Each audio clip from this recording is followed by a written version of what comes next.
game's gone. Or they might get to bat lower in the order. They don't get to then play where they typically play. They don't get to bowl the number of overs that they typically bowl. And so when you put in a team shot down the ground, and that's going to be the first boundary of this innings.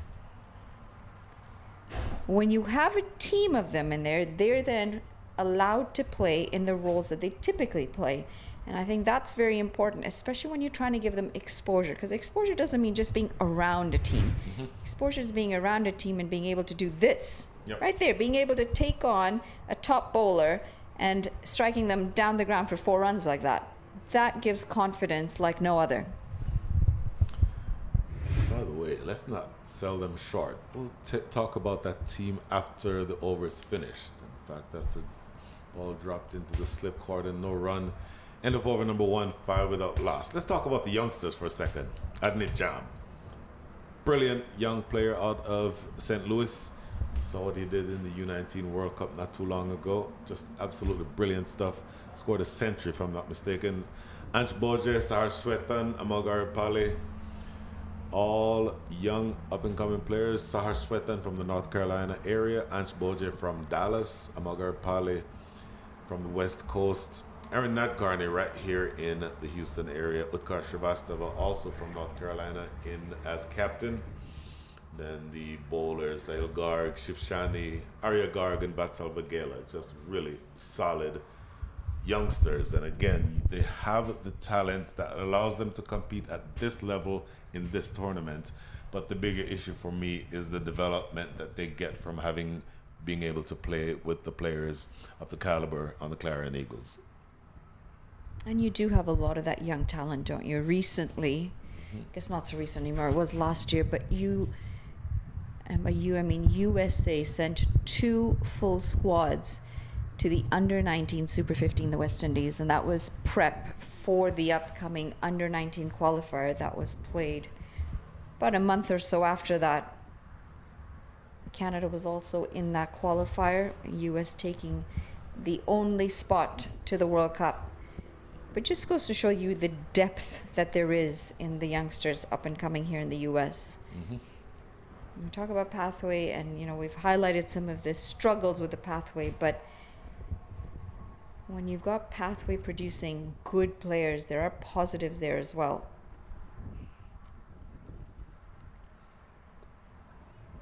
I suppose the other side of that is they qualified for the under-19 World Cup pretty easily. But they didn't have the easiest of time at the under-19 World Cup. There were some highlights here and there, but when it comes to being able to compete against the under-19 teams from around the world, especially the full members, we can still see a pretty major gap. But if they keep doing the development work, if they keep going the right direction, then you will see that gap start to close with time. Big, flashing shot and nearly misfielded. Should just be, actually I think they're just going to run the 1 run there. It's an important point that you made. Yes, you're not quite at the level where the full members are, but when you see the opening bowler, Ritwikapedia I think it was, who clean bowled probably the biggest name in all of Indian cricket today, Suryavanshi, the young 14-year-old. He was clean bowled in the US match. Really good delivery on the line of off stump. A tentative poke by Sahil Garg, and he has been dismissed. Clean catch taken by the wicket keeper, Vivek Kanamuri. That is the end of Garg, and the first wicket is down, 6 for 1.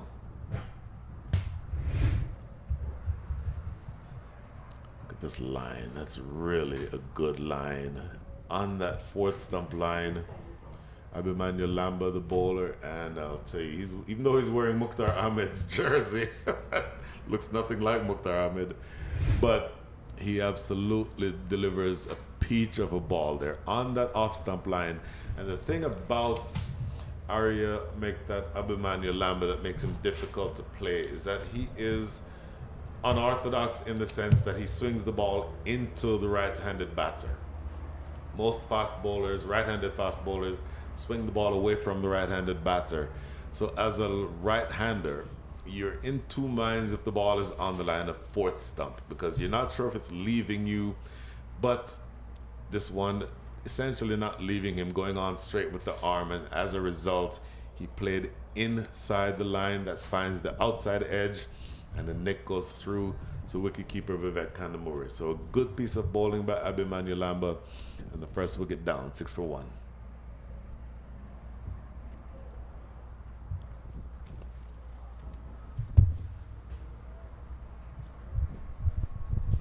Now, I know you were a little hesitant with the wind outside at the midway point between the two games.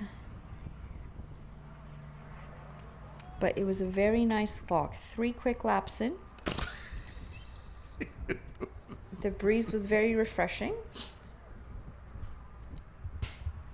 And you know, it's just nice to be oxygenated again. Clean, fresh air.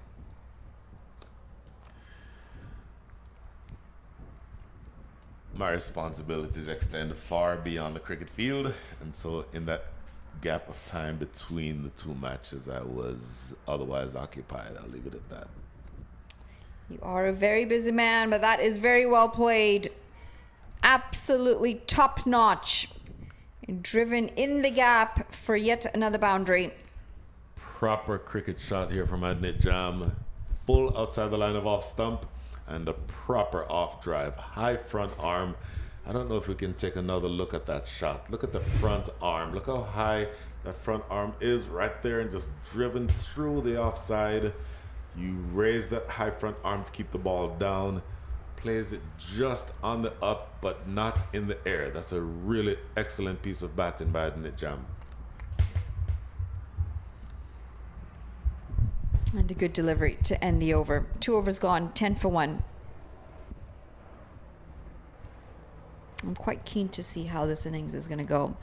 Just keen to see how the youngsters are going to adapt to playing against this competition. Now, I know a lot of them already do play in minor league against these players, but there is pressure when you are just a whole team together of youngsters, and there is pressure knowing that you are going up against a very stacked side in Clarion Eagles. We listed the names a little bit earlier of some of those big names, and mentally you've got to be able to find a way to cope with that.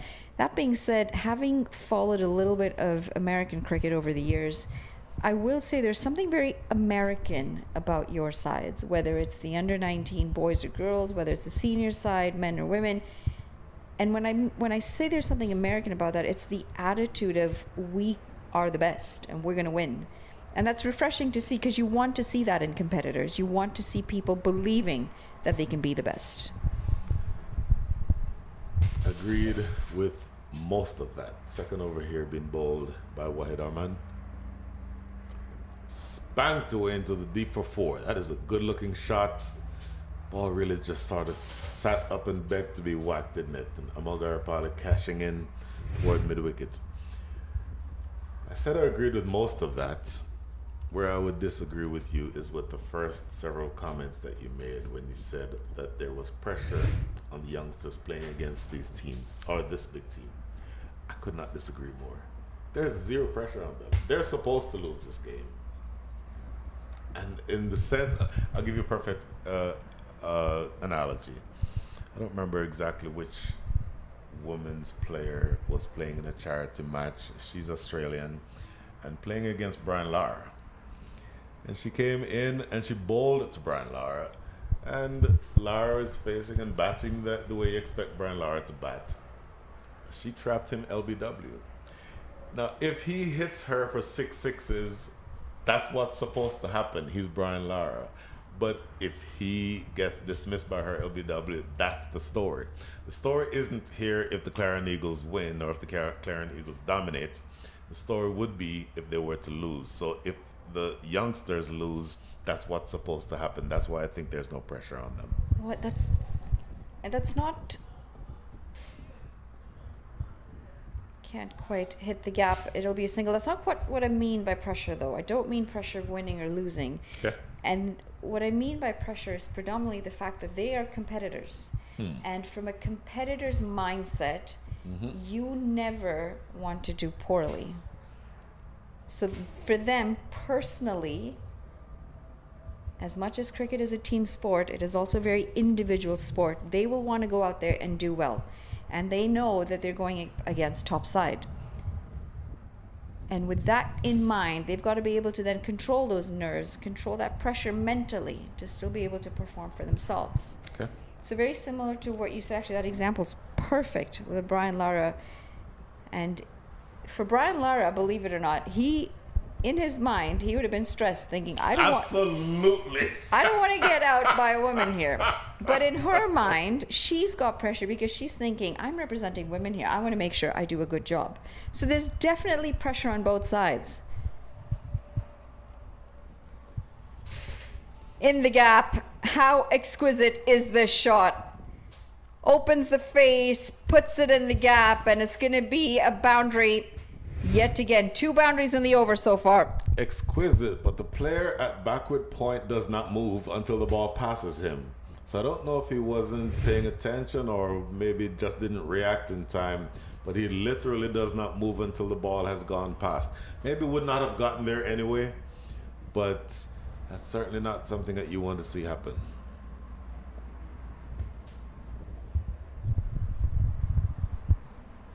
Excellent batting.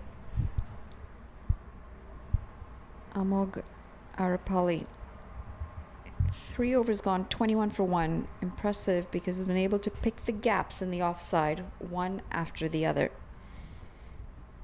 Shows the amount of control that he has. Shows the amount of skill. We talk about technique and technique being important. A lot of technical players, but if you don't have the ability to do this is skill. Being able to hit those gaps, then technique is essentially useless. This is absolutely true. It's a very unique way of marking his run-up. This new bowler is marking his run-up 1 foot length at a time. And it seems like that would take about 30 minutes to be able to get your run-up right. It's Abimanyu Lamba who is somehow making sure that he gets his run-up right. Maybe he's going to be coming on to switch ends from the next over. But in the meantime, it's going to be the man I referenced earlier, long-time player for the U.S., Jesse Singh, who takes up the attack from the highway end. Jesse Singh has been playing for the U.S. so long that he was playing for the U.S. when I was on the USA board. He's been playing for the team for that long. Now, he was at the World Cup with your senior side recently, and then he left because of an injury. Do you know what the injury was? I do not know what the injury was.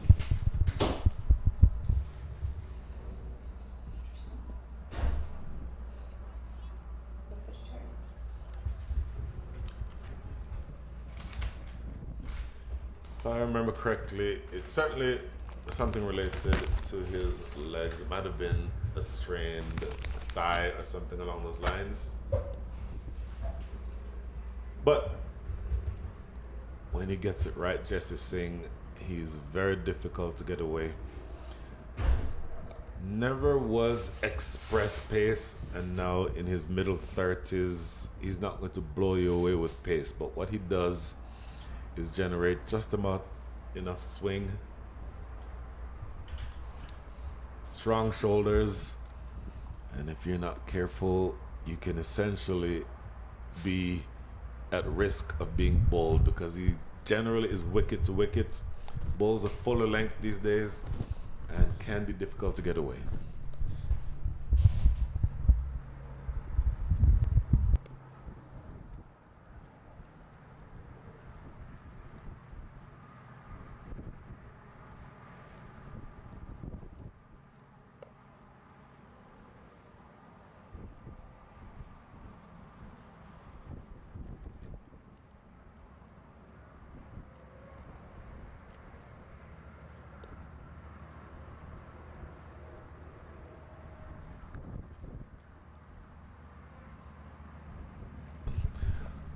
So 2 delivers into his spell. Jesse Singh has conceded a couple of singles.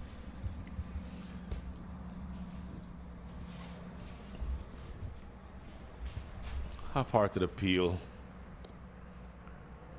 Amogar Pali has started out well, 13 from 11.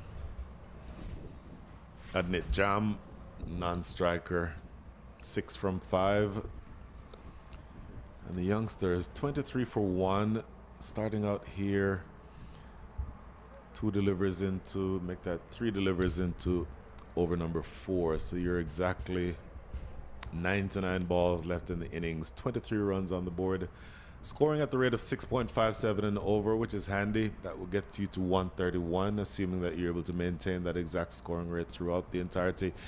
May not do it here much longer because Jesse Singh has just gone right through Amogar Pali, full and straight, top of middle, knockback. Second wicket is down. So let's take a look at this again. Jesse Singh angled in. When I said top of middle, it's actually the middle of middle. You can't get it straighter than that. And this is a beautiful delivery. Look at this from around, make that from over the wicket, relatively wide of the crease. And I'll tell you that it's going to be very difficult to keep that one out. Slanting in, Jesse Singh, and going in towards the body of Amogar Pali, playing outside the line of the ball that essentially moves in a touch off of the seam. So that makes things difficult for the youngsters. Once again, they're playing against a very stacked, loaded side. And so from that standpoint, don't hang your head, but to the point that Manali Patel was making earlier, you want to give a good account for yourself. And you certainly want to be able to match yourself and your wits against the best that this tournament has to offer. And I'd certainly put the Clarion Eagles in that conversation as being among the best in the tournament. Put themselves in a good position, started out relatively well, 23 runs, as you see this replay again. From outside the line of off stump, that bit of seam movement right there at the end is what did him. So angled in from that angle, it will be a little bit tricky, but the extra seam movement right at the end is what caused that ball to miss the inside edge of the bat and crash onto the stumps. High level bowling by the USA fast bowler Jesse Singh. So new batter at the crease, Ansh Boje, talked about him earlier. Youngster, plays his minor league cricket in Dallas. The name of his team escapes me this very second, but he is from the Dallas area. Good young leg spinning right hand leg spinner, but more to the point, a top order aggressive left-handed batter. Matched up against the veteran here. Interesting matchup here. Jesse Singh, first ball to Ansh Boje. Immediately off the mark, punches this into the offside. And so yeah, you've wobbled a little bit. Initially, first over just went for 5. A wicket fell in the second over. But maybe you don't necessarily need to think about what score you end up with here. Just looking to see whether or not you can spend some time at the crease. Soak in some delivery. Soak in a few overs. At least make the future Cavs, make the Clarion Eagles have to do some work to come after you. So the last ball coming up here, over number 5. Make that over number 4. Solidly in defense is Adnit Jam. A good, successful first over for Jesse Singh. Just 3 runs coming from it. 3 runs and the wicket of Amogar Pali. So end of over number 4. Score is 24 for 2.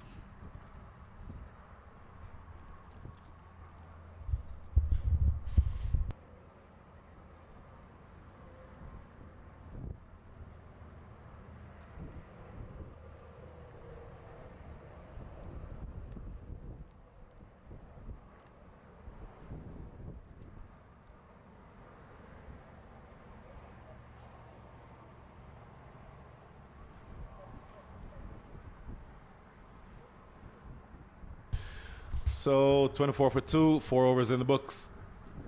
Jesse Singh among the wickets. Wicket also taken by Abhimanyu Lamba.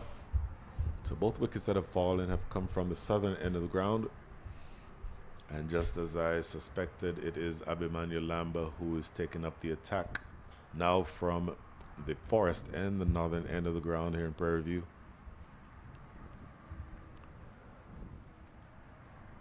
There are a number of people who are watching this tournament online. If you have the ability to come down to Prairie View, there is obviously no cost to attend any of these matches.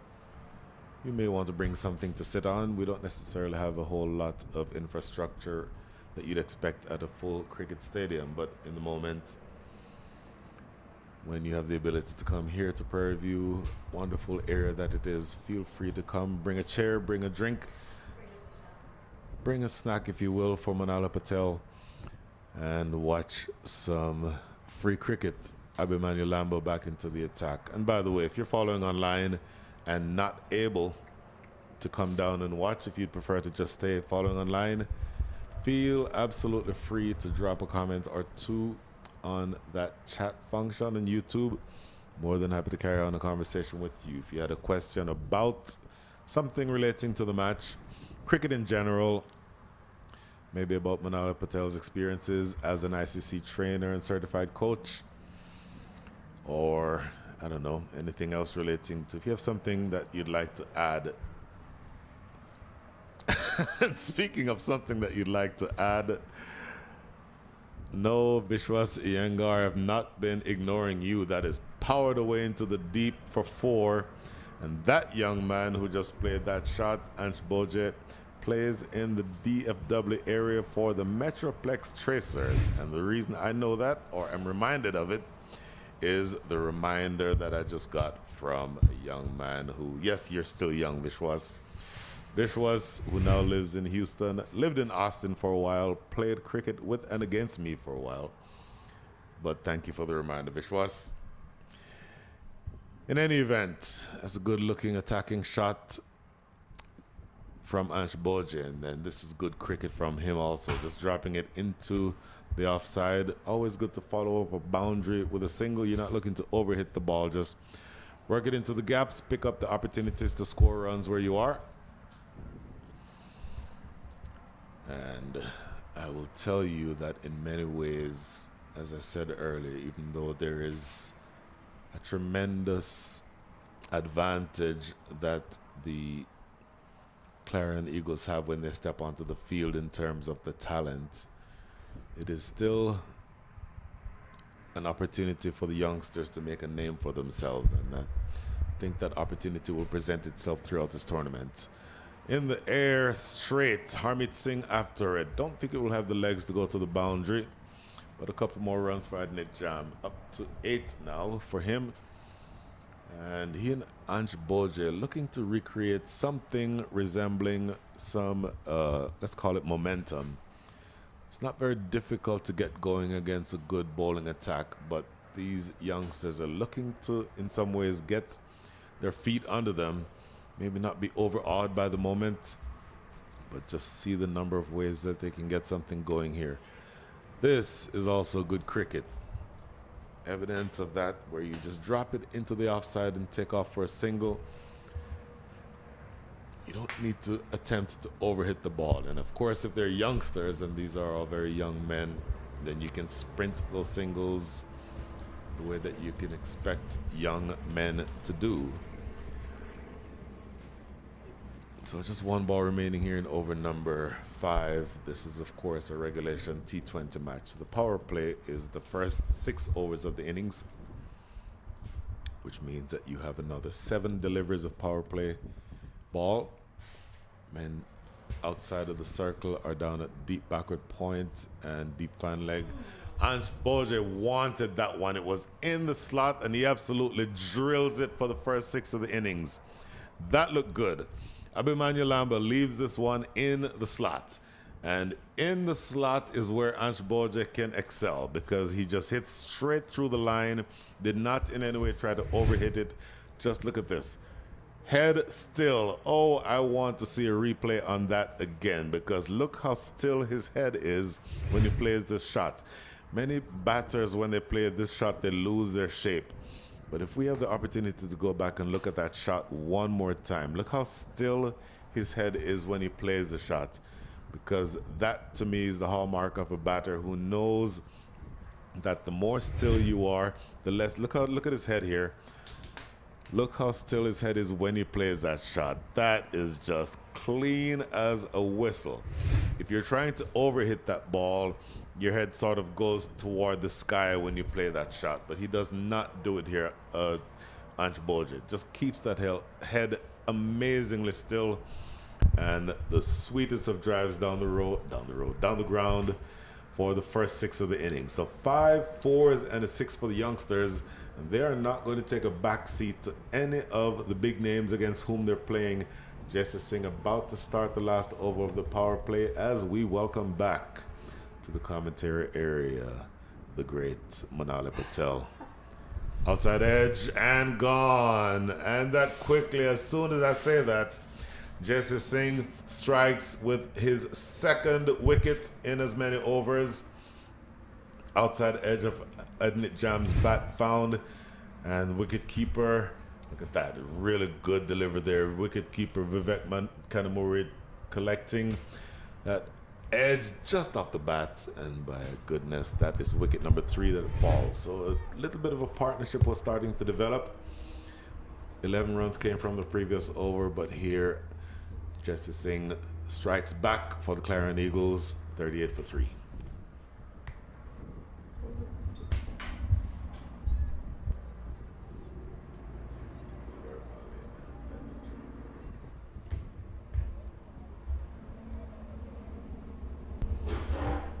So, captain is making his way to the crease. Utkarsh Srivastava, young man from North Carolina. And his coach in his formative years, and I'm sure still a huge influence on his cricket, is the man who I personally he was my favorite cricketer growing up, the great Alvin Kalicharan, who is these days a coach in the North Carolina area. And you will see a lot of the influence from Alvin Kalicharan in the way that Utkarsh Srivastava bats. Generally is very calm, very still. The ball is there to be hit. He can hit it, as was the hallmark of Alvin Kalicharan, but in many ways he's essentially able to maneuver the ball around, which is what you'd expect to see from him against Jesse Singh.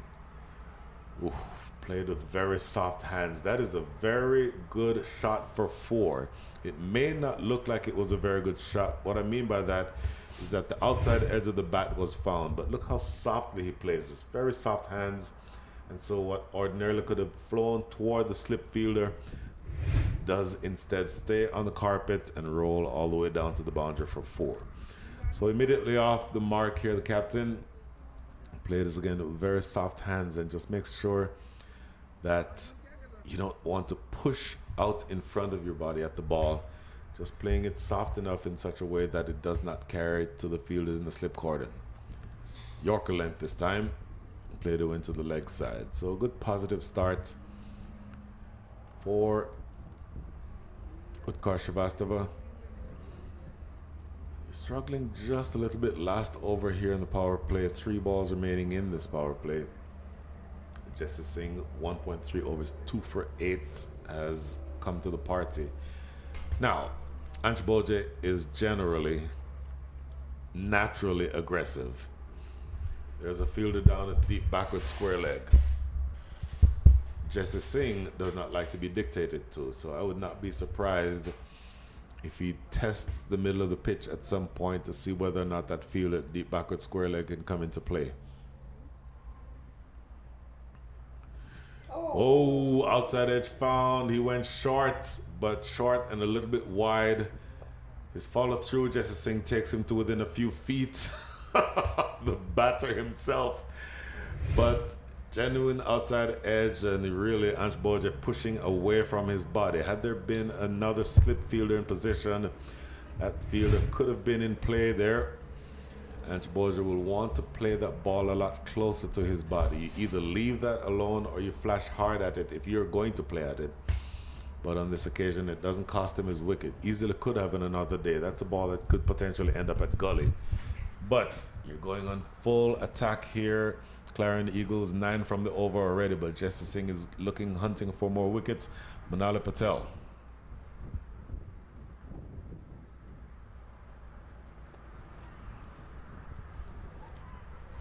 really like to highlight here is the run rate that they're going at.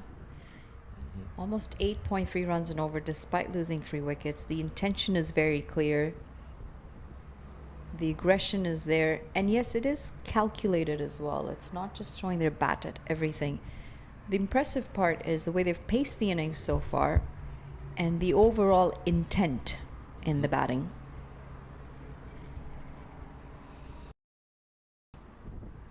To that point, a run rate of 8.06.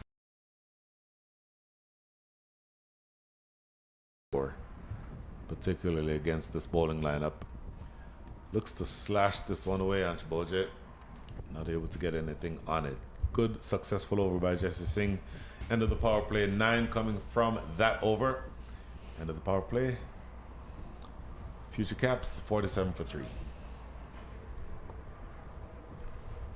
Beautiful blue skies with a few clouds here at Prairie View Cricket Complex.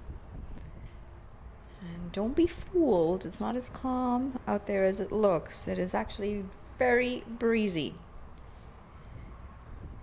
Some strong winds. Almost lost my hat on my walk, actually. And the closer you get to that highway, the more strong that wind is. We're gonna have a change in the bowling. Vinit Sinha gonna come into the attack.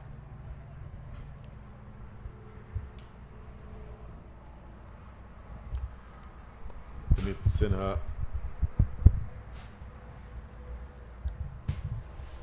Maybe not quite as heralded in terms of reputation as some of the other names that we talked about earlier on the Clarion Eagles. But he's a good enough bowler to be able to challenge these 2 young batters. Akash Srivastava, 5 from 2. Ansh Boje striking it at 200, 16 from 8.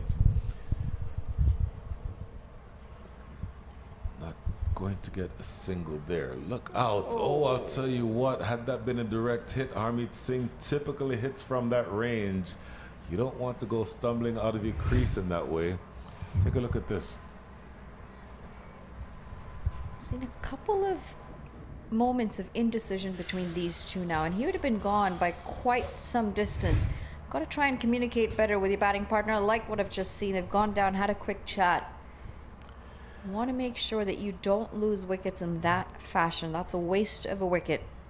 Oh my goodness, there certainly has been indecision, but that was just, I hate to say carelessness, but Ansh Boje should know better than to be going that far down the track on a situation where there was no opportunity for a run. So 6 overs in, power play done and dusted. Your thoughts about what you've seen from the youngsters, the future Caps? A couple of deliveries into over number 7. Very similar to what I said earlier. Yes, they've lost 3 wickets, but the intent has been impressive. The approach has been impressive. And had they lost those wickets playing irrationally, I would have been a bit more critical. But they've lost those 3 wickets because of some decent bowling from the opposition. Therefore, I think they're going well. And that mindset is in the right place, which is exactly what you want to see from your up-and-coming crop of players. Oftentimes, coaches work very hard in coaching technique and getting them to get in the right position and whatnot, but what they don't end up working on is that mental aspect of the game, and that's what differentiates you from an average player compared to a player at the top. If you don't have that mentality of a competitor, if you don't have that mentality of being able to hold your nerve, being able to compete in stressful situations, then it doesn't help you as a player, especially at the top. Struck back powerfully past the bowler, and this is going to race away for 4 runs. Top shot this. Straight down the ground. There's always room for runs straight down the ground, and the timing on this one is what to me is most impressive. That is struck with some power. With Srivastava, look at this again. Oh, hammered right past the bowler. My goodness. Technically, it's an opportunity for a return catch, but I was struck with such fierce power that really could get nowhere near it. Again, just punching this one now into the deep. Saif Badar down there at long on. I would assume or estimate that he has the strongest throwing arm of anyone on the field, including the fast bowlers. I don't know that I've ever seen anyone with a powerful throwing arm as Saif Badar does. So keep an eye on that as you get through this game, because sometimes that fielding opportunity and the opportunity to sort of threaten not just the runner coming to the non-striker's end, but to the one at the striker's end, because he can throw the ball 100 yards. And in the meantime, the man who is now currently about 20 yards away from you and me, Harmeet Singh, I'm wondering when he's going to come into bowl, because he's a wily customer himself. There's one ball remaining here in over number 7. By the way, the 50 is now up, 52 for 3. 50 came up with that 4 a couple of deliveries ago. Quick single taken on the infield, closes out a good productive over. 8 runs coming from, make that 6 runs coming from it. End up over number 7, 53 for 3. I'm not too bothered by the 3 dot balls in the over. And very quietly and carefully still pick up 6 runs at the end of it. It's all about now building this base between these two, getting a good partnership, similar to what we saw in the first game between Milind Kumar and Smith Patel. Partnership's key. Well, they'd love a partnership like the one we saw this morning between Milind Kumar and Smith Patel. They put on 102 unbroken for the 3rd wicket. 3 wickets down here. So this is a 4th wicket partnership that is just now getting started. It is now worth 15. And this man is going to be looking to see how he can break the partnership. He is one of the more skilled bowlers that you'll see anywhere.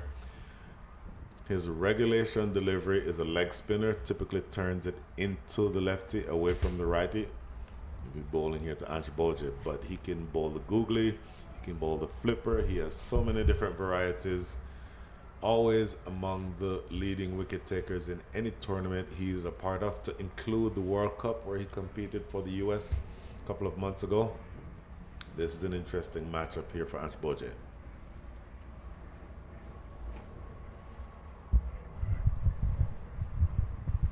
Whoa, reaching for that one, not getting anywhere close.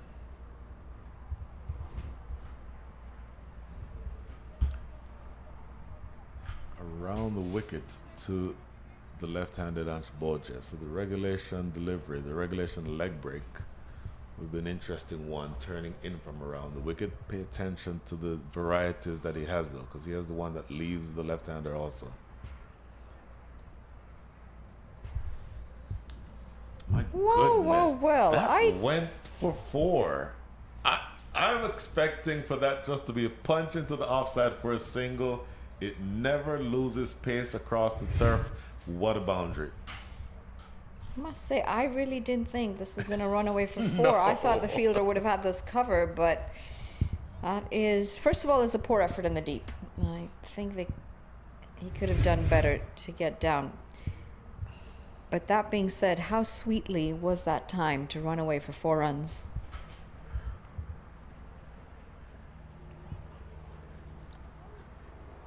The timing on that, because he does not overhit it. It essentially is just him leaning on the ball, playing it under his eyes, and it races across the turf. Such a good looking shot from Ansh Boje, who's now into the 20s. You just has to be a little bit watchful here. There are a lot of variations from Mohammad Mohsin, but there's also a slip in place for that reason. Mm-hmm.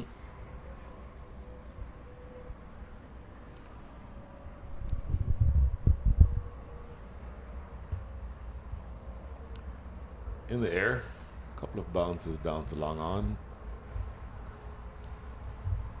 Ansh Boje looks very comfortable. Played for the Metroplex Tracers in the last minor league season, and just looking back at that replay, the ball that the last ball that Mohamed Mohsin bowls was actually the one that went away from the left-hander. So again, the variety is there. The different ways that he has of being able to make the batters think about what shot they're going to play is something that I think is worth talking about as you get through the rest of this match. Single to end the over. 8 overs gone, 59 for 3. Again, another over with 6 runs coming off of it. So they're keeping at least to a run a ball. Last 5 overs have gone for 38 runs. So scoring rate of 7.6 through 5 is evidence that they're keeping the scoreboard ticking. I've been projecting for the last several overs to that score around 150. Right now the projection is 148. This pair has now put on the largest partnership in the match so far. Quick look at the scorecard tells you the story. Ange Boje 22 from 14 with Kar Srivastava 11 from 8 are the main 2 so far. Going back to Vinit Sinha for over number 9. So you want to put yourself in the position where you're starting to feel comfortable, then maybe start thinking about launching as you get through the rest of this innings.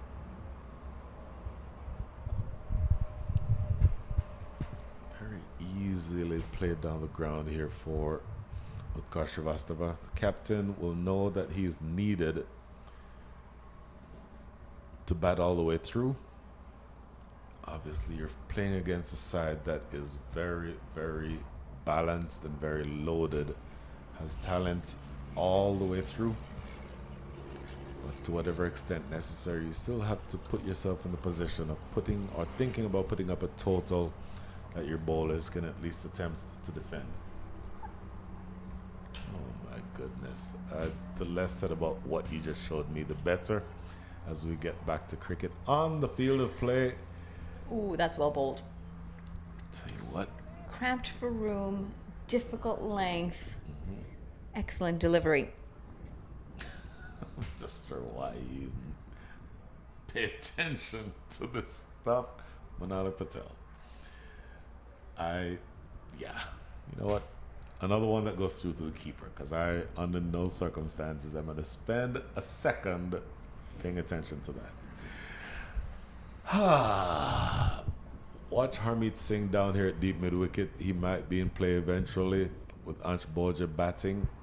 That's a lovely looking shot by Ansh Boje again, but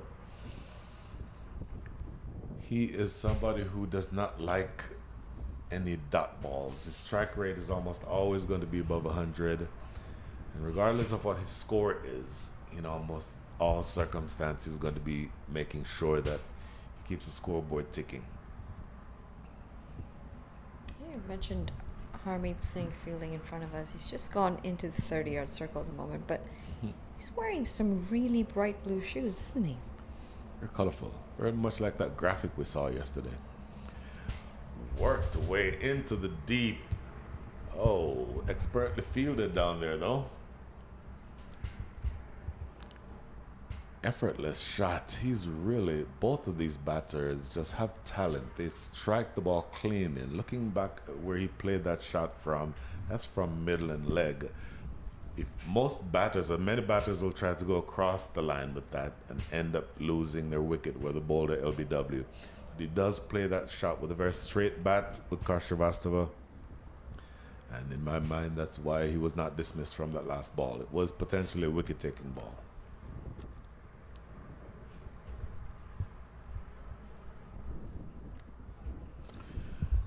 There he goes again.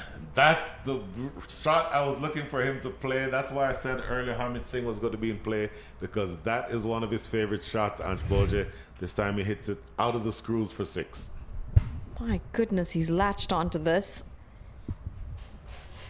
And again, it's the balance and the shape that these players are holding so well.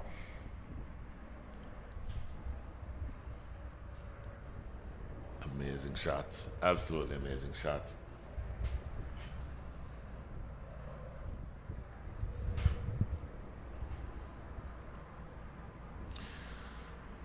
Okay, not quite as fluid on that last one. Zips through to the keeper. End of over number 9. But a good, solid partnership developing between these two youngsters, Karsh Shrivastava and Ansh Boje. 9 overs in the books, 68 for 3.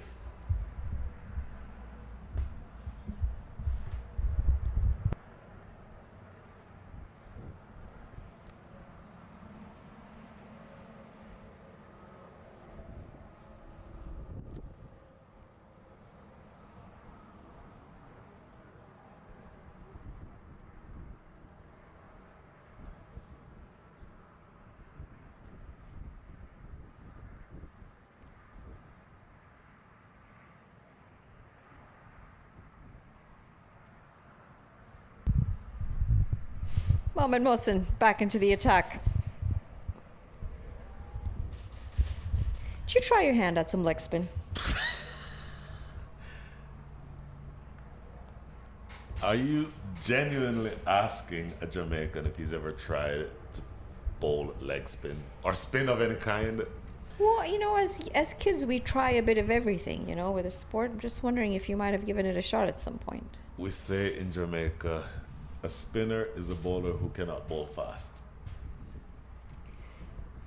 Yeah. There is nothing remotely attractive to a Jamaican about a spinner. But having said that, have I messed around in the nets and showed the ability to turn the ball? Every once in a while. Do I land it in the same zip code 2 consecutive balls? No. Reverse sweep being attempted, missed, knocked back the off stump. I have to say Ansh Boje just gave it away. I'm going to say nothing about the shot. However, that has been an impressive innings that has come to an end, and it's Mohamed Mohsen who has gotten the breakthrough. There's a slip in place. You've been playing so well down the ground, square of the wicket, and yet you choose to pull out the reverse sweep. Shot selection probably not the best. I truly, truly hate to sound like I'm being critical, and Ansh Boje is a youngster who I absolutely love as a person.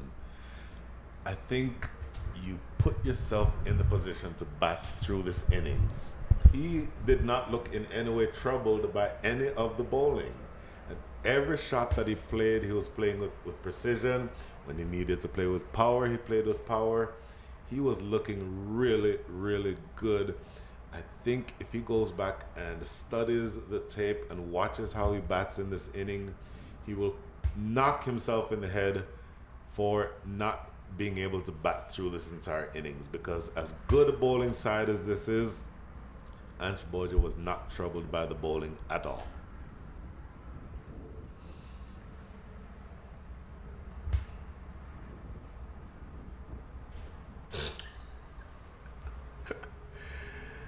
So, a new partnership will have to be developed now between the captain and his lieutenant, Sahar Shwetan.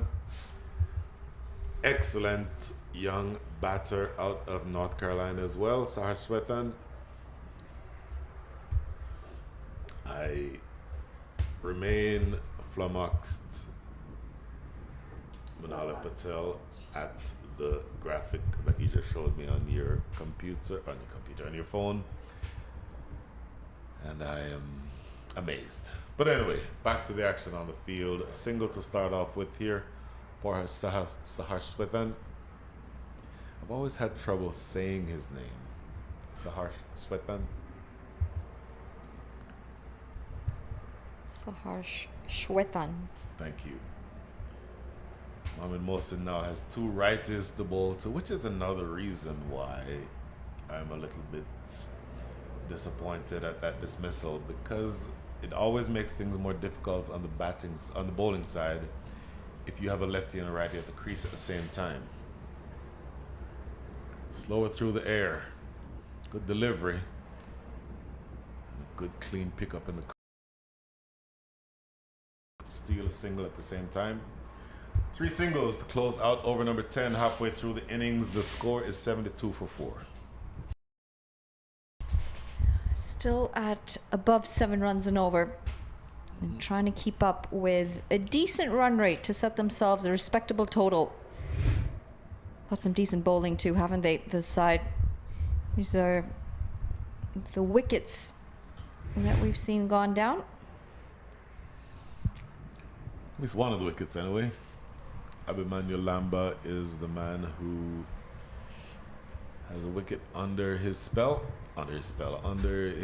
name. And I mentioned this gentleman's name not too long ago, Harmeet Singh, into the attack. I told Harmeet Singh about our discussion about spinners and no balls earlier. I jokingly suggested to him, because I have actually seen him bowl no balls before, that Munali Patel may not have ever seen you bowl, and he angrily retorted that he has fixed that. So you don't expect to see any spin or any no balls bowled here by Harmeet Singh. Is this recently, like between last game and now? Like 45 minutes ago.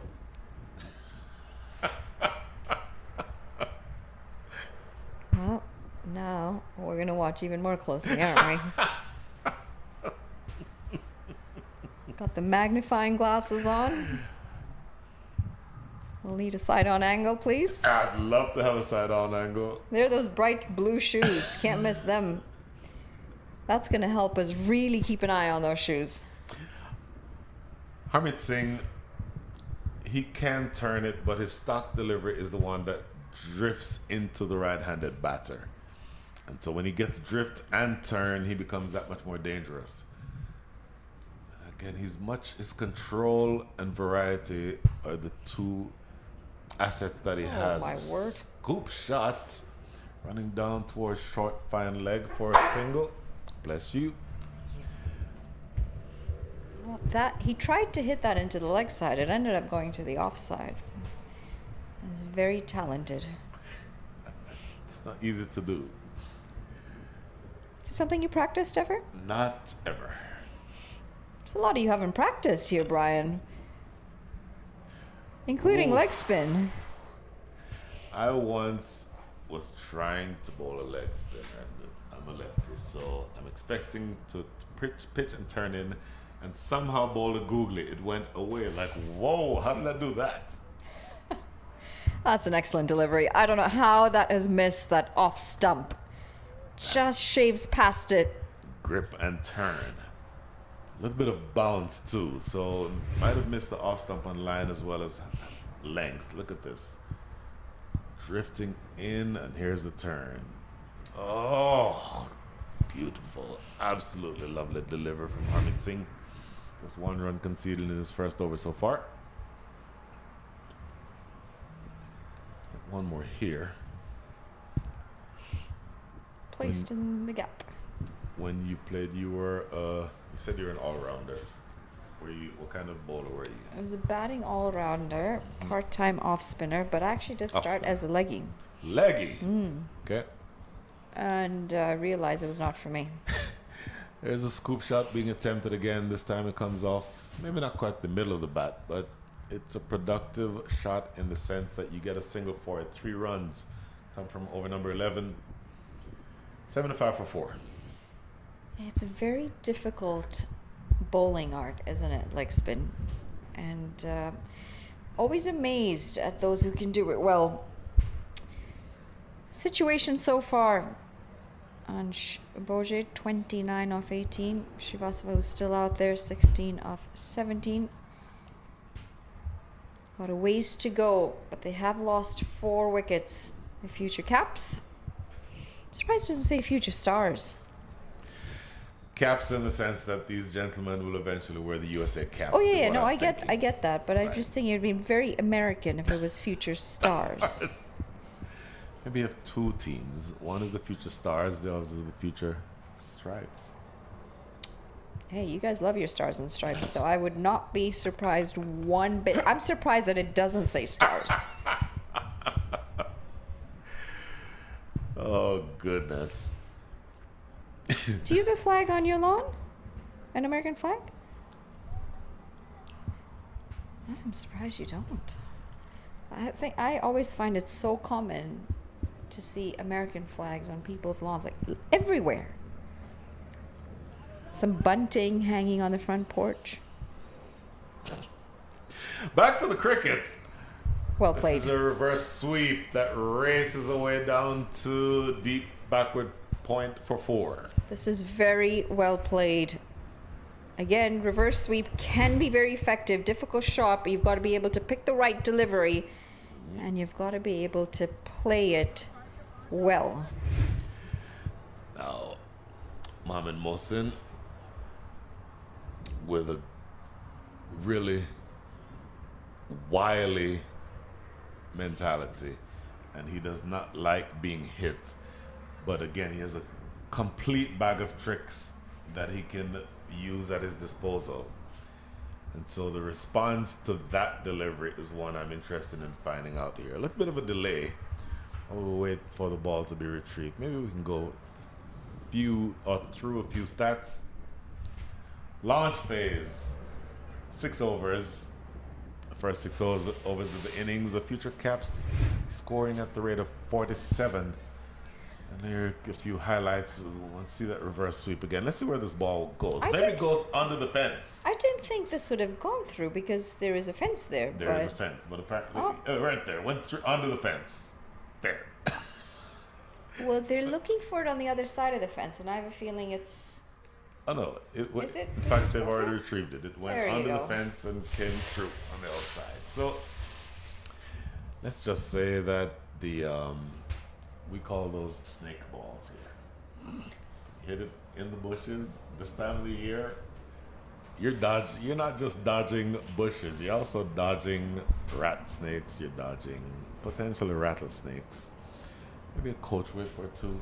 What did you call that? A nutria? Nutria, yes. Are they underground? Are they rodents? Do they live underground here? They do not live underground. They're very anywhere that you see large bodies of water, fresh water, you're likely to find a nutria. And I was last years old when I found out those animals exist. Another reverse sweep. Is this going to go for 4 more? I think that's going to be a bye. Straight a reverse sweep as I've ever seen. With buys. That's a bye. Did not play it at all. How about this? A leg spinner bowling. The ball goes away for 4 buys. What does that tell you about how much the ground has quickened up in the last couple of days? We haven't seen any moisture apart from just dew this morning. There's been no rain, no precipitation. There is precipitation expected on Saturday. And that is semi-final day, so that's gonna be interesting. And this is why I've said that we are going to see net run rates coming into the equation. So every run's gonna matter, every wicket's gonna matter. They've got to try and get as close to a perfect game as possible to help that net run rate situation. Wow, this is a lot of reverse sweeps, and this time he does find the middle of the bat, and it is going to run away for 4 more. That is 2 4s successfully struck off the reverse, and the third attempted boundary is that of a bye that he attempted the reverse sweep on. There have been 4 reverse sweeps played in this over. The last 4 balls, all 4, he's attempted a reverse sweep. If you're purist, you're rolling your eyes. But clearly, Sahar Swetan has found something that he likes about Mohamed Mohsin's bowling that makes him think that he can score off of that shot. The conventional sweep this time. Harmeet Singh cannot get there in time. Another boundary. This is turning into an expensive over. 16 from the over so far, 12 off the bat. How good is this from the youngster? Taking on the likes of Mohamed Mohsin, so much experience. Very interesting. Total control in every boundary that's come off the bat so far. And it's great to see the amount of comfort that there is in playing the sweep shot, whether it is the reverse or the conventional. You can tell he's been working on that shot for quite some time. Different length this time. I was able to just tuck it away for a single. What an over this has been. 12 overs gone, 92 for 4.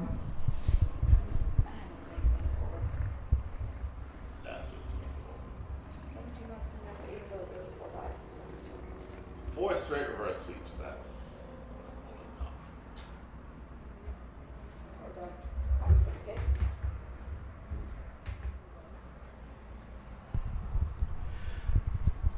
Harmeet Singh appears to be getting ready to resume. 1 over bowled for Harmeet Singh, 3 runs coming from it. Let's see if the festival of reverse sweeps is still on. Festival of reverse sweeps. Yeah, the big old FRSs. You don't have the FRS celebration in Canada? No, what's the FR celebration? Festival of reverse sweeps. FORS. You don't count the off. That gets skipped. Harmeet Singh, down the track. Did he get all of it? No, he did not. Oh, in fact, he got enough of it. It carries all the way for 6. Well, Sahar swept and is batting like he has a plane to catch. 23 off 12. What a shot this is. Down the track, using his feet beautifully, and he went to the pitch of the ball. That fielder might have been on the rope, but it was always sailing over his head. Harmeet Singh not very happy with that effort, but that is a great shot. Quicker and flatter is a response from Harmeet Singh. Going back to what you just said about the response from Harmeet Singh, because he thought that the fielder on the boundary, I believe that's a Karshit Gomel who's down there. Had it been somebody maybe the height of a Mohammed Mohsin, who's maybe 6'1", I think he probably catches that. But a Karshit Gomel, not the tallest man around, and not able to get to it. Cut away this time in the gap, but to the fielder in the deep. Jesse Singh doing the cleanup work there, so it's going to be interesting. The youngsters are starting to feel like this is something that they can bank on. This is now tied for the largest partnership in the innings so far. Quicker. You know what the youngsters are saying? What's that? Move along. We're ready. We're here. We've announced it with that right there. No. He's already outside the rope when he tried to catch that.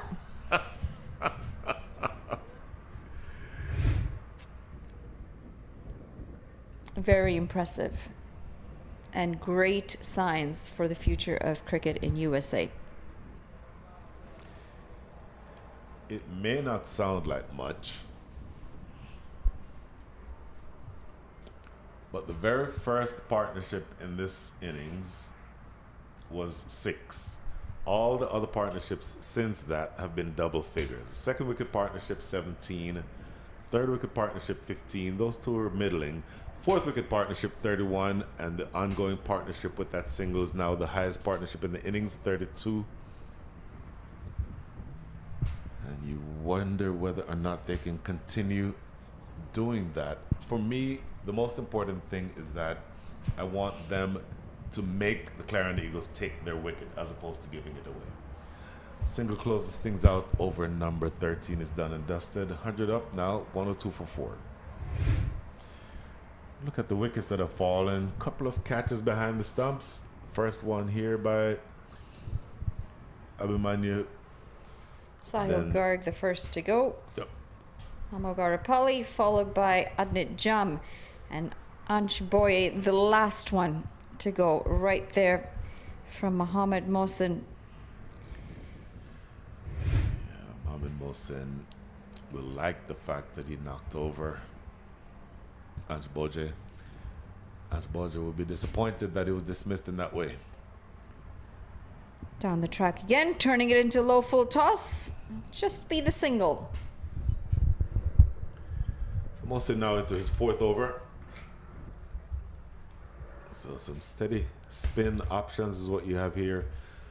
Somebody else who is not yet bowled, Sanjay Krishnamurthy, left arm orthodox. He's now standing at backward point. So I've got a question, and it's not necessarily to you, but maybe you could share your thoughts on this as well. You've already got players at the senior level struggling to make it into the senior side because of all the competition. you've got your under 19s and your under 23s starting to knock on that door. This is going to be very difficult. That's a wicket. Tried to go up and over, didn't get the distance.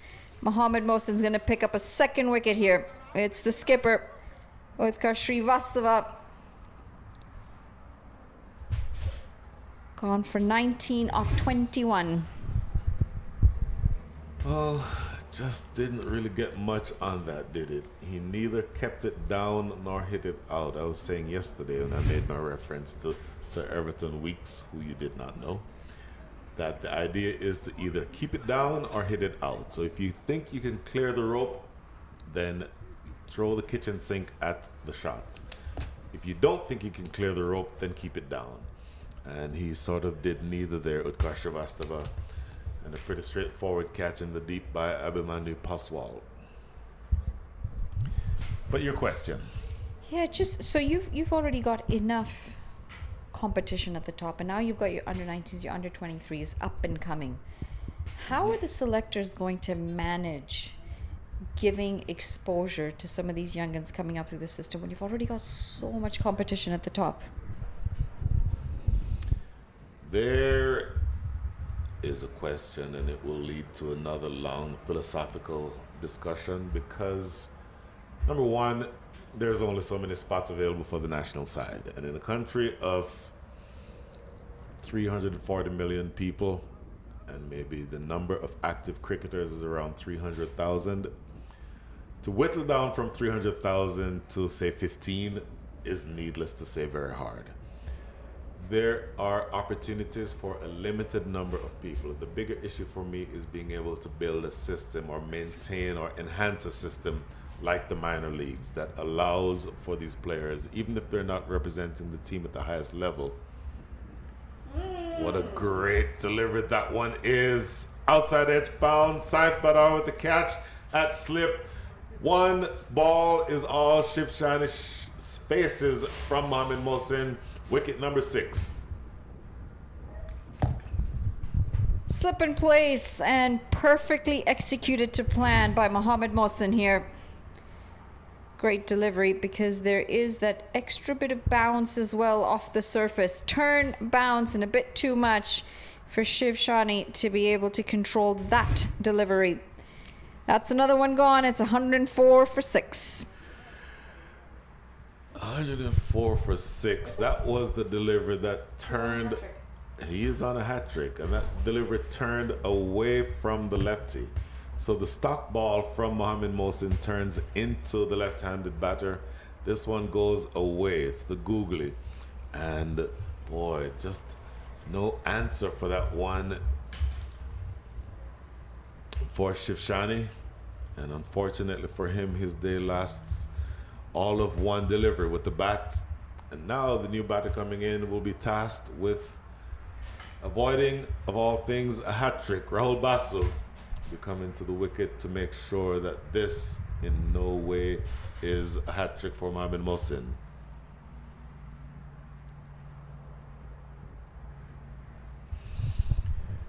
Two in two. Have you ever taken a hat trick? I haven't actually. I have not taken a hat trick. Been on a hat trick like 4 times, but never ever actually taken one. Yes. Mohammed Mohsin on a hat trick. Saif Badar at slip. Ooh, went for the Yorker.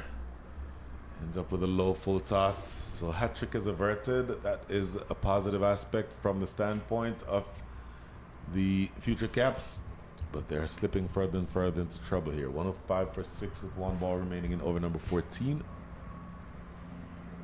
Just have to find a way to finish strong here in the future caps, because they've held on at that run rate above 7.5 fairly consistently. Giving chase himself, Mohammed Mohsin.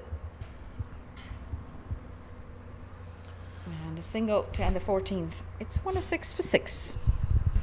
Great over. Really, really great over.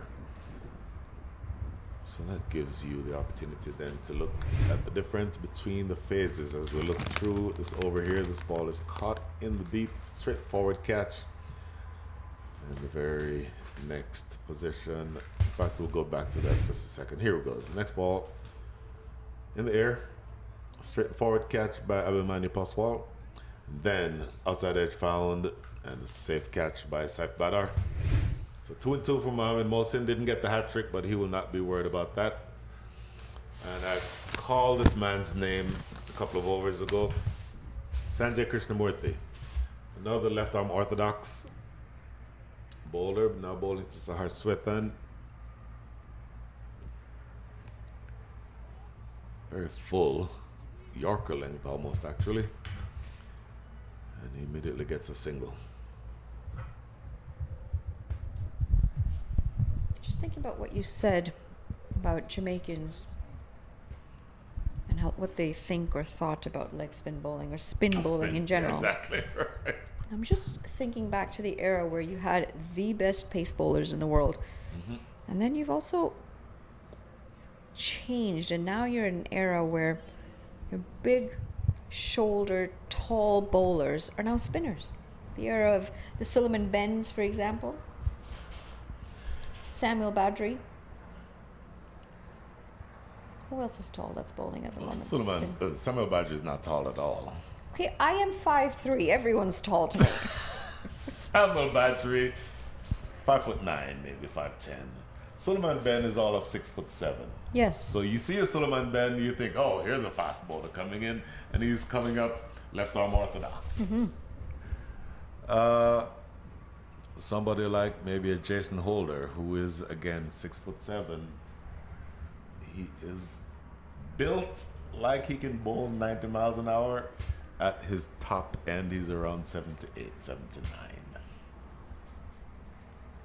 But I'm sure there's a question that you asked me, but I'm completely not thinking about what it is now, because that's one of the things that I myself am a little bit flummoxed by, is why we cannot produce any fast bowlers. Courtney Walsh, 6'5". Curtly Ambrose, 6'7", 6'8". Michael Holding, when he played, 6'4". Our fastest bowlers now are all 5'9", 5'10", and I don't know why that is. Well, yeah, you've got like Fidel Edwards, for example, right? Right. It's the shorter bowlers who are now your pace bowlers. I will say this: our best fast bowler ever, as we get to the last ball of this over, should just be a single. Our best fast bowler ever was only 5'9". Let me ask you who that is.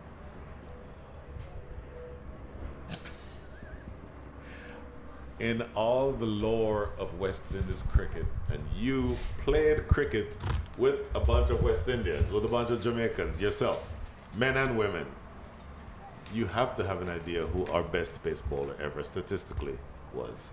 Maybe not statistically. Best pace bowler ever in terms of what most people who are cricket connoisseurs would agree is our best bowler ever. Pace bowler. Really? Nothing? If you are in Barbados, you'd be bowling from either the Joe Garner end or this person's end. Oh my God. I'm going to have to go to Barbados. You share the same initial for your first name. Nothing? I am low-key offended that you have not yet blurted out the name. By the way, Nelson's 111 for 6.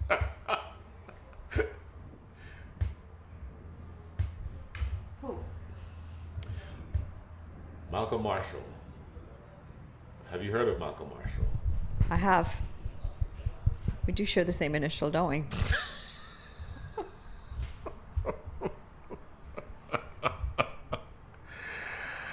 Wow. I am very... look at this. A guest just came in. Vishwas Iyengar thinks Malcolm Marshall. And Vishwas, you're exactly right. 376 test wickets. Good enough batter to have scored a 70 odd in a match against Pakistan, I think it was. Played in that match with a broken arm. You know who else did that? Who did? Smith. Graham Smith. Graham Smith, yes, he in did. A test match against Australia at the SCG. But he did not also come in with that broken arm and take 6 wickets. No, because Mitchell Johnson broke it for him. I was at that game actually when that happened. Were you? Yeah, I was at the SCG. Mitchell Johnson comes in, bowls absolute ripper. Yep. Broke his arm, needed to save the test match. Guess who walks out? Wow. Graham Smith, cast and everything. Brilliant. The fact that you did not immediately come up with Malcolm Marshall is a concern for me. I'm keeping But it real. you've got with to you, as kids understand say. that I'm from a very different era in cricket. And I didn't follow cricket for most of my youth. And tell me exactly why that's something that should be mitigating. Oh, stumping opportunity. Did not get there. So I think I've mentioned I've played multiple sports growing up, and I was very athletic growing up. Mm-hmm. And played, every sport available at school. Mm-hmm. This was in Kenya. Mm-hmm. So we take another look at this delivery. Absolute ripper. Such a good Turn, bounce. Mm-hmm. Reversed. Of course. And I'll pick up a single. Mm-hmm. So growing up in Kenya, the one time some of the guys in school were playing cricket, I said, hey, I'd like to play as well. Sure. And one of them says, 16 overs gone, 113 for 6. One of them says, girls don't play cricket. Nice. So I was pretty young then. Mm-hmm. And so in my mind, I was like, you know what? I'll Cricket's show not you. worth my time. Hmm. So I've had a very strong hatred towards the sport. Hatred is such a strong word. And I did, though. That is exactly what it was until I was about 14, and I was looking at some news, and there was an article about the English women's cricket team, about Charlotte Edwards and Claire Taylor, and that's when I realized that I'd been lied to. Okay. And so that's when I actually took cricket on very late. And so, it would be nice to follow up on... These are the wickets so far. That's the first to go. Sahil Girg. Emmanuel Lambda picking up that wicket. Followed by Amog Arapali. The skillful Jesse Singh picking up the second wicket. Adnit Jam, the next one to go. A wicket to Mohammed Mohsin. Followed by Ansh Boje. Fairly simple catch in the deep. And this was... the last one, Shiv Shani, again also Mohammed Mohsin picking up that wicket. So within a few years I could have either looked back at history of cricket or I could have spent that time learning how to play cricket. So that It's not a choice. You can do both. And juggle school. Easily. And plus you've got to Easily. understand, I live in Canada. I'm not... What, the internet doesn't work in Canada? Or? At 14, do you really think I cared about who's played the game? I didn't even care about Sachin Tendulkar, to be honest, back then. Well, that's blasphemous. It's not blasphemous. It's the truth. It's honesty. Okay, go on. So, yeah, different era. If we're talking era now and, from when I've started playing, then completely. And we've got even some of the youngsters that are now playing the game, they're going to have their own role models, role models that they're around now. Sure. Or that they've grown up with. Sure. But my dad would know everyone you're talking about. Well, I'm almost your dad's age. Well, there you go. There you go. Whoa! A bouncer from a spinner and one for the over. Sarge was asking the umpire, what was that? I want to see that bouncer again. Look at this. That's a wide.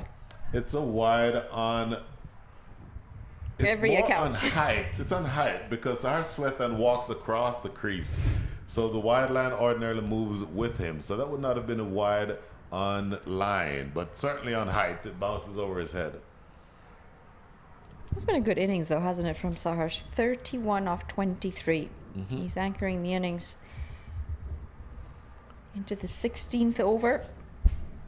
But you know what? I'll get you in touch with my dad. You can have all these conversations and reminisce about Cricket West Indies back in the day. When your dad is standing where you are right now and we're talking cricket, then we can have that conversation. He would tell you about all those greats. I have had the chance to meet some of those greats since then, so that's been pretty cool. Very much so. Big. Skied. I'll tell you what, that goes all the way for 6. Earlier, I said that if somebody like Mohamed Mohsin's height had been on the boundary, he could have caught that one that wasn't, that didn't stay in the park for Akashit Gomel. But Mohamed Mohsin himself is now on the boundary, but that sailed well over his head into the snake pit for 6. Great way to finish the over too, isn't it? Watchful through most of it, and then in the slot, and I'm going to take this and I'm going to put it away. Excellent batting, and continuing to maintain that run rate as well. 3 very important overs coming up though. Very much so.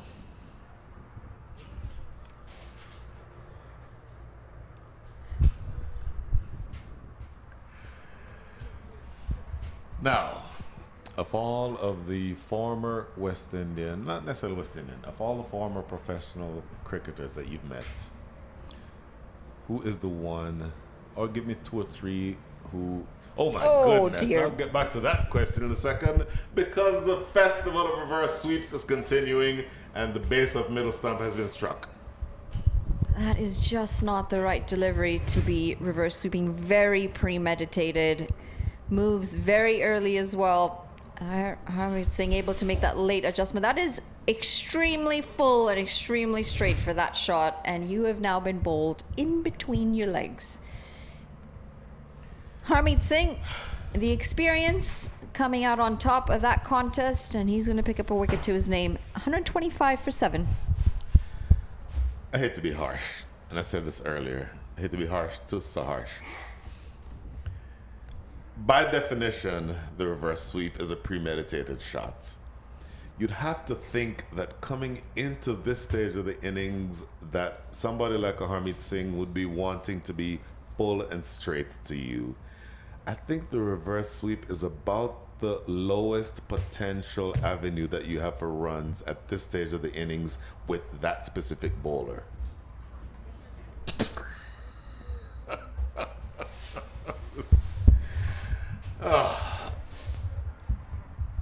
It's not a very nice way to get out, is it?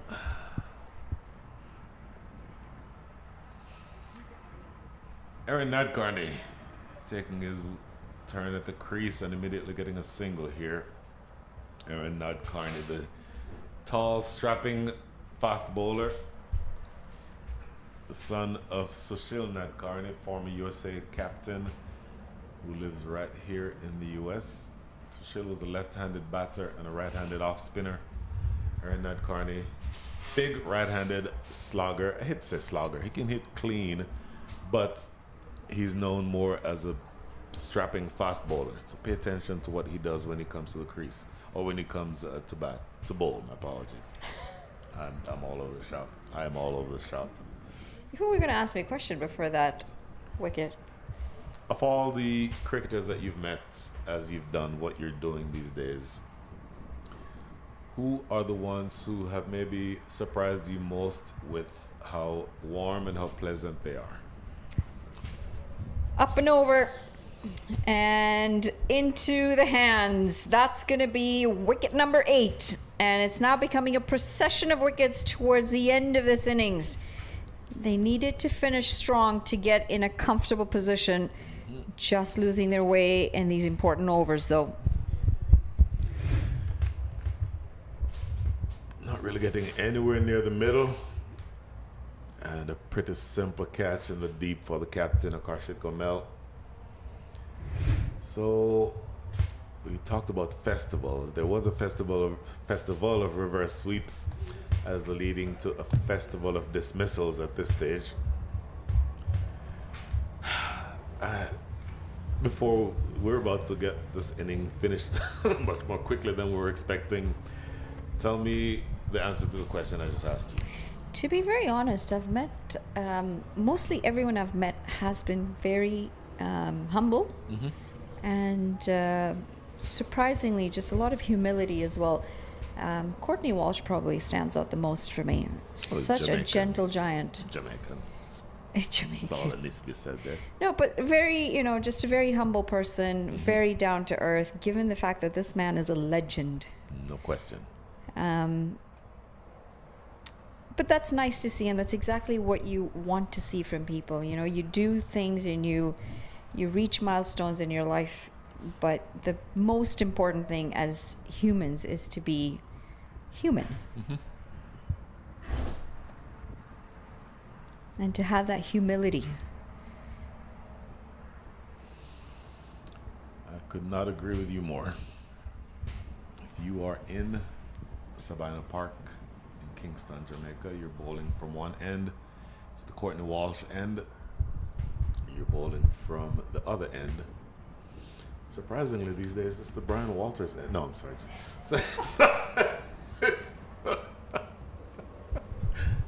I don't really know if you've got quite the amount of time to get that name change done. You'd have to go back to playing. 18 overs gone, 127 for 8. Anyway, the name I was about to say before I thought about that cheeky joke. Michael Holding end. Michael Holding is, in addition to being a spectacular human being, one of the kindest people that you'll have ever met anywhere. And I am so happy in the years and years that I've done, that I've been associated with cricket at a non-player level, to have had the opportunity to get to know him personally. Goes past the outside edge here. We're down to the last 11 balls of the innings. 127 is not a score to hold you, to hang your head about.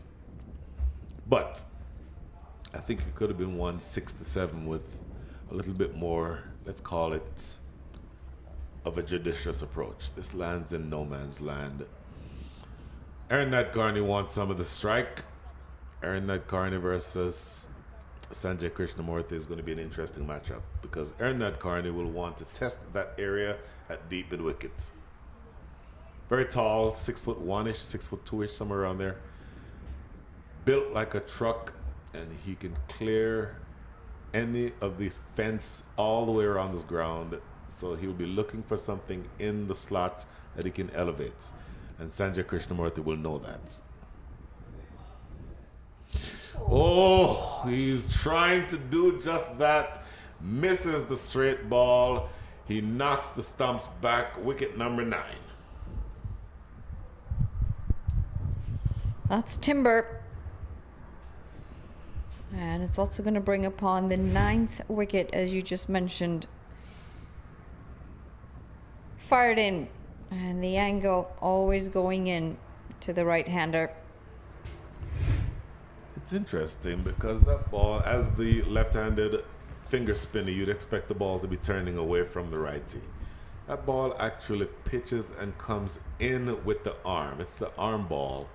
And maybe Aaron Nadkarni was expecting that ball to be the regulation finger spinning delivery, so he actually ends up playing inside the line and outside the line, and he pays the price. So one more wicket is all that separates us from the Clarion Eagles getting ready to take their turn with the bat. Last pair coming to the wicket. It's going to be Sahil Garg on strike, lefty. Lefty to lefty matchup. I think maybe right now they might just be looking to get through this innings. Bat out the remaining overs is what I think. 160, 170, all that I think is a thing of the past. Let's just see how far they can get here. Goes past the outside edge. So essentially, collapse may be too strong a word, but they've consistently lost wickets in the back half of this innings. I think they'll be fairly disappointed with that. Quicker delivery, another short ball, if you will. A direct hit there, he might have been gone, but they'll end up getting another run, and in fact, they may get a third. Nope, Harmeet Singh misfields, but Jesse Singh is there to clean up. That is really interesting because you've seen a quick delivery now from Sanjay Krishnamurthy a couple of times. Around the wicket to the lefty.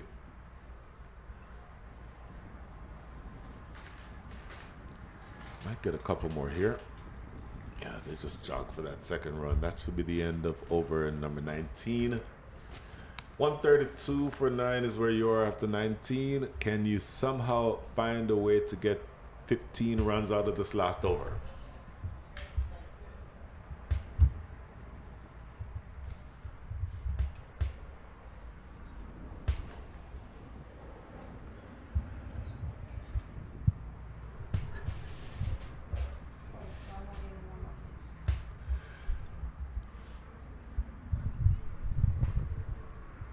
$132 for 9 with one important over to come for the future caps.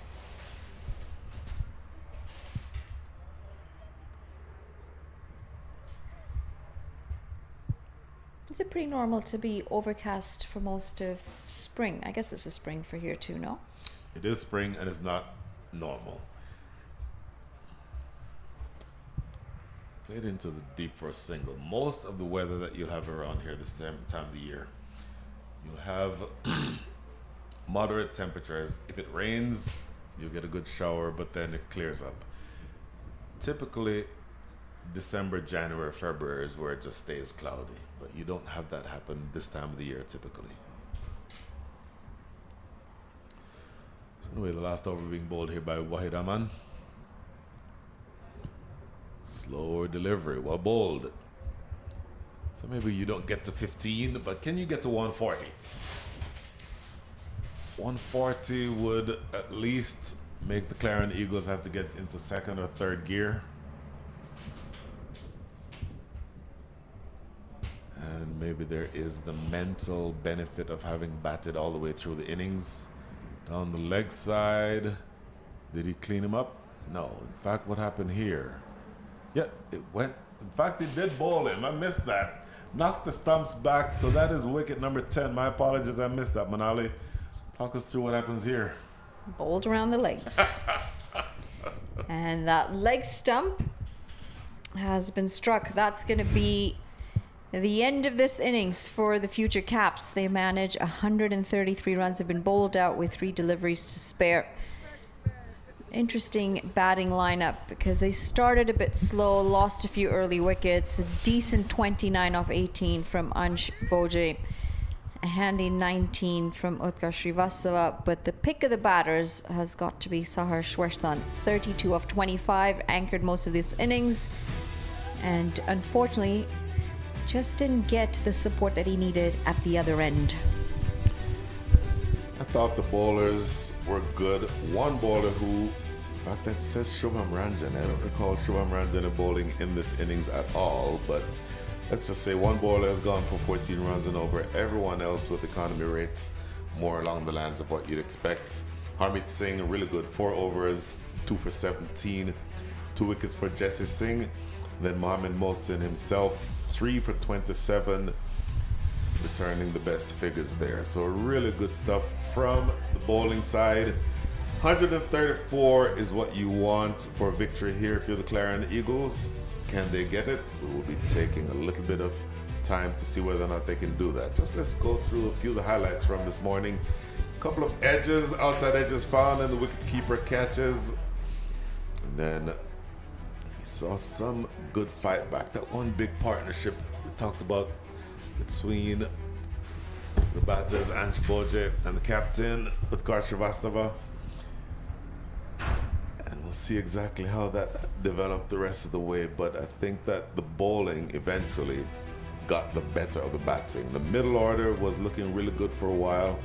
That's Utkarsh Srivastava who you saw there, but not really just able to maintain a whole lot after you saw that big partnership.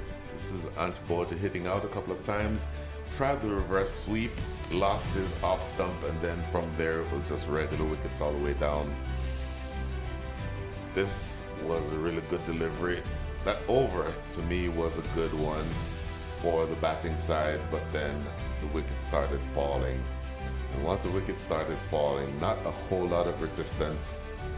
2 and 2 here for Harmeet Singh. That's a good catch here by Saif Badar.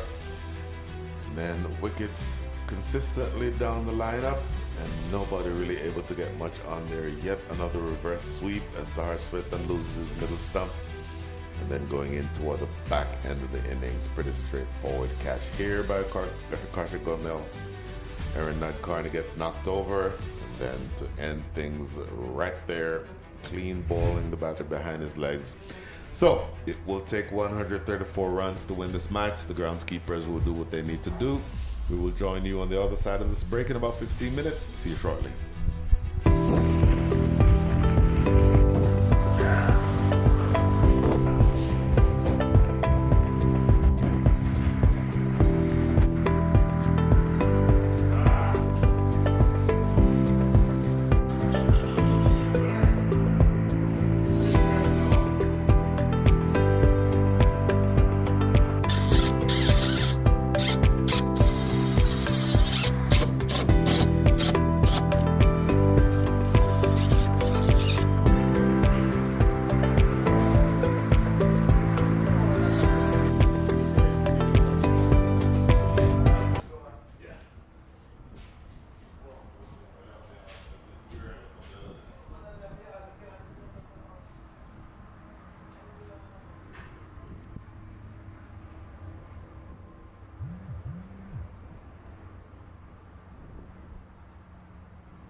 Back here at the Prairie View Cricket Complex, field number 5, live and direct from Prairie View, Texas. We are about 50 miles west of downtown Houston, a fantastic city of Prairie View, and I will tell you that these youngsters, who I think have played well enough to be competitive so far, but they're up against a very strong batting lineup, and the target of 134 is one that the Clarion Eagles will believe that they can overhaul without much fuss, I would think. Openers are going to be Saif Badar. I'm sorry. Openers are going to be the captain, Akarshik Gomel. I'm not sure why I said that name. And Mukhtar Ahmed. Mukhtar Ahmed, who is a 6-hitter supreme. Also, Akarshik Gomel, who in many ways may be the best of the batters right now on the outside looking in, if we talk about the talent in the US. And I will tell you that in theory, this should be a pretty straightforward chase, but you still have to go get the runs. And the youngsters will have something to say about that. First ball, skied, it is going to be catchable. And it is taken. What a catch! Running backwards, Utkar Shrivastava, the captain himself. And wait a minute, are we saying that that was not taken? No ball. It is a no ball. You have got to be kidding me. No ball. Oh, big no ball, immediately called. Look at this catch. This catch will go all for naught, and this is one of the better catches you will see anywhere. And all it did is cost you nothing. And to boot, it will be a free hit to the man who absolutely does not need an invitation to play a big shot. Oh, how absolutely brutal is that? Here's a free hit. Bang, away for 6. Oh, how brutal, Manali Patel. This is a cruel game sometimes. It's a game of fine margins, and unfortunately, what should have been a wicket has ended up in 6 massive runs. Created the opportunity, got the catch, just managed to overstep by a little bit. And they needed that breakthrough, didn't they? They needed to get on top of the opposition early, these future caps. Can you imagine how it would have energized the entire team had that not been a no ball? Big 6-hitter in the form of Mukhtar Ahmed. You take his wicket with the very first ball of the innings. There's a lot of electricity in the field. Everybody's chirping. And maybe you put the Clarion Eagles on the back foot. And all of that has been taken away by the margin of a couple of inches, having overstepped the front crease. Oh.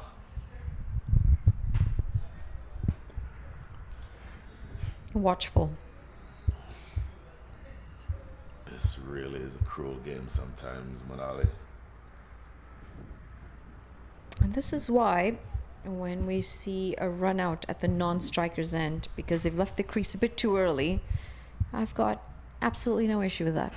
I don't want to hear a sportsmanship argument, a spirit of the game argument, because guess what? We don't give that leeway to our bowlers. No. There is no argument. You and I will be on the exact same side as in that argument, and I may have a stronger opinion about it than you do. That is just essentially cheating. There he goes again, Mukhtar Ahmed down the ground, but landing short of Aaron Nadkarni. Oh, goodness. So frenetic start. 3 balls officially in the over so far, but you could have already had a wicket. Could have had Mukhtar Ahmed early. In the match this morning, in the 12-over match on field number 6, Mukhtar Ahmed hit 9 6s. And he's already at 10. Should have been dismissed first ball here. But my goodness. It's have to be interesting to see how expensive that no ball is going to end up being. It'll be easy to calculate. I know that. Slow delivery, well bowled. Well played also by the captain, Akarshik Gomel. Good change of pace. Good awareness from the bowler. Here's a replay at this catch again. Even though it did not count, you'll not see it anywhere in the scorebook. But this is such a stunning effort by Utkar Shrivastava. Look at that, flipping the ball over his shoulder, no less. And then to turn around in horror to find that all of that was for naught. Oh, goodness. 2 balls remaining here in this first over.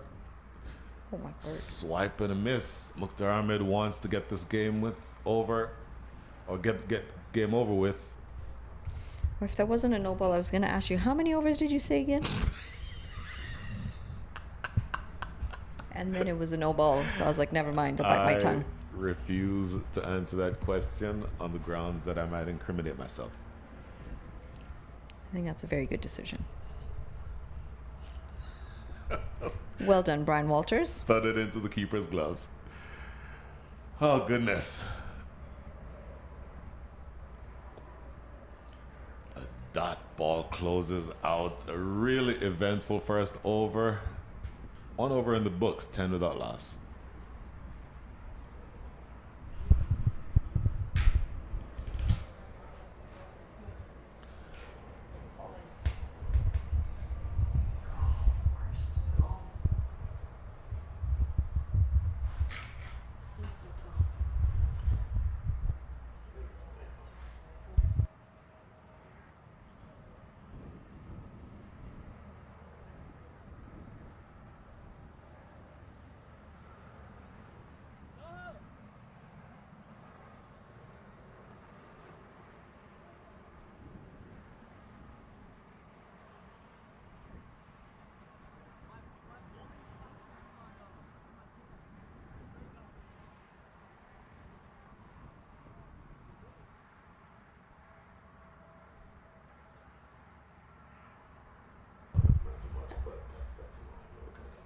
I'll just match mine to match this, but that should be either 9 or 11.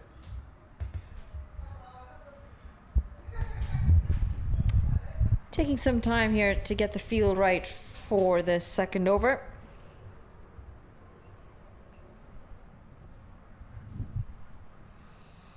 Aaron Nadkarni, talked about him earlier. What about that hair?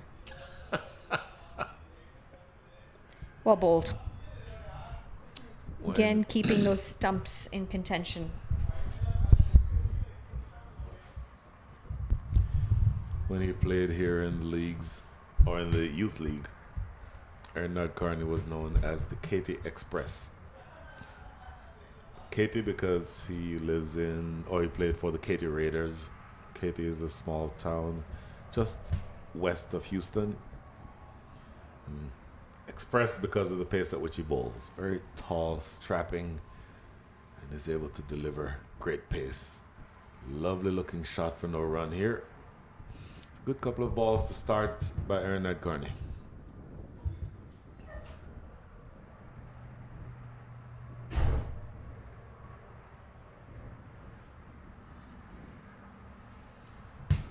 So if you're looking to defend 134, you need to, in some ways, figure out a way to build some pressure. You build some pressure either by taking wickets or by delivering dot balls.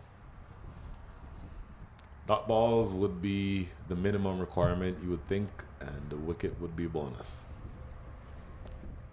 Stroked straight, good fielding by the captain again at mid-on. Make that mid-off. Mukhtar Ahmed versus Aaron Nadkarni. Interesting matchup.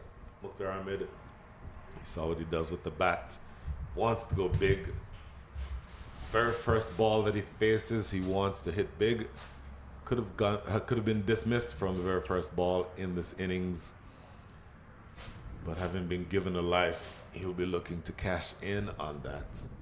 Aaron Nadkarni, on the other hand, is somebody who just no bowler really likes being hit. But Aaron Nadkarni in particular is going to want to stay out of the hitting zone. So once again, for me, a very interesting matchup here.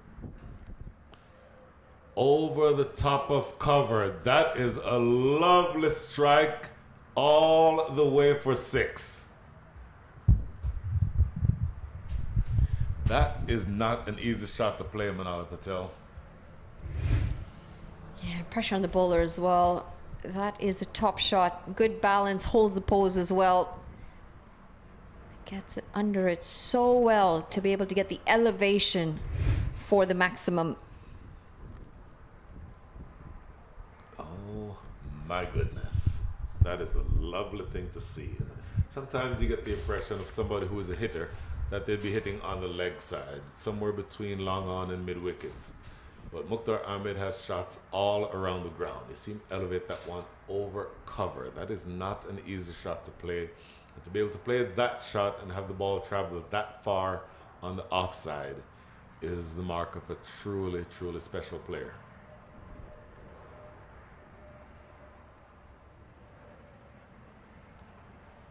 Overcorrection this time. The last one was too wide, got put away for 6. This one sprayed down the leg side by Aaron Nadkarni.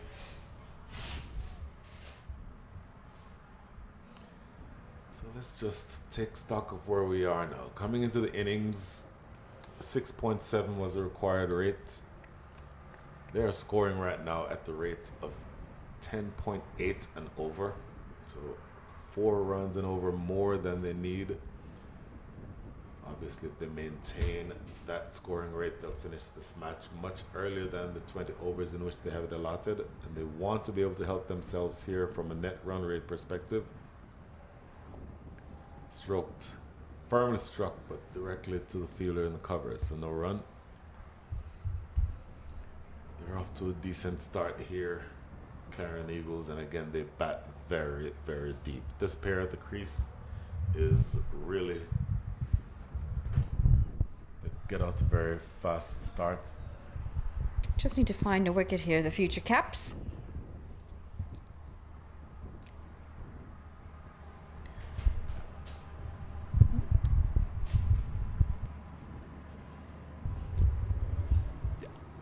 Short ball, uppercut, and where's that gone? Did it go all the way? Confirmation from the fielders is that it flew all the way for 6. So he went short, Aaron Nadkarni, but look how easily the batter gets inside the line and helps himself to 6 down to fine leg and make the deep third. 14 from over number 2, 24 without loss. Expensive over, isn't it? 24 runs, yet to pick up a wicket, and they need a couple of breakthroughs here, the future caps, to keep themselves in this game. Don't have too many runs on the board to play with, to defend. And this is why those last few overs were so vital in that first innings, just losing some important wickets and losing their way towards the end. I describe Mukhtar Ahmed as being a hitter. That shot was not the shot that you'd expect from a hitter. He literally just guided it for 6 over deep third. Just riding the bounce, just making sure that the ball is elevated over that deep third area. Just precision. So what you're saying is guiding is not the same as hitting? No, sir. No, sir. No, ma'am. Back to our earlier conversation. You are, ma'am. just checking. Back to Arya Garg. Down the track, over the top for 6. The captain wants in on the action. He goes downtown for the first time. This has absolutely flown off the face of the bat. Finds the middle, down the track, and look at how quick that bat speed is. It's traveled some distance as well. Bowler, bowling side. The youngsters under pressure here. And the answer to your question is yes. Last time I checked, yes. Very certain.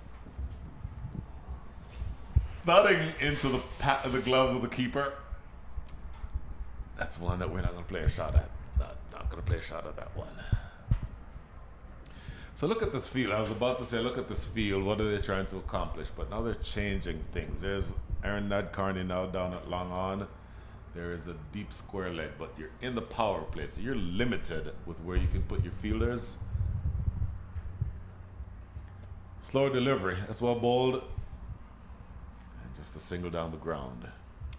And that's it. They've got to get through these power play overs without taking too much damage. They have to.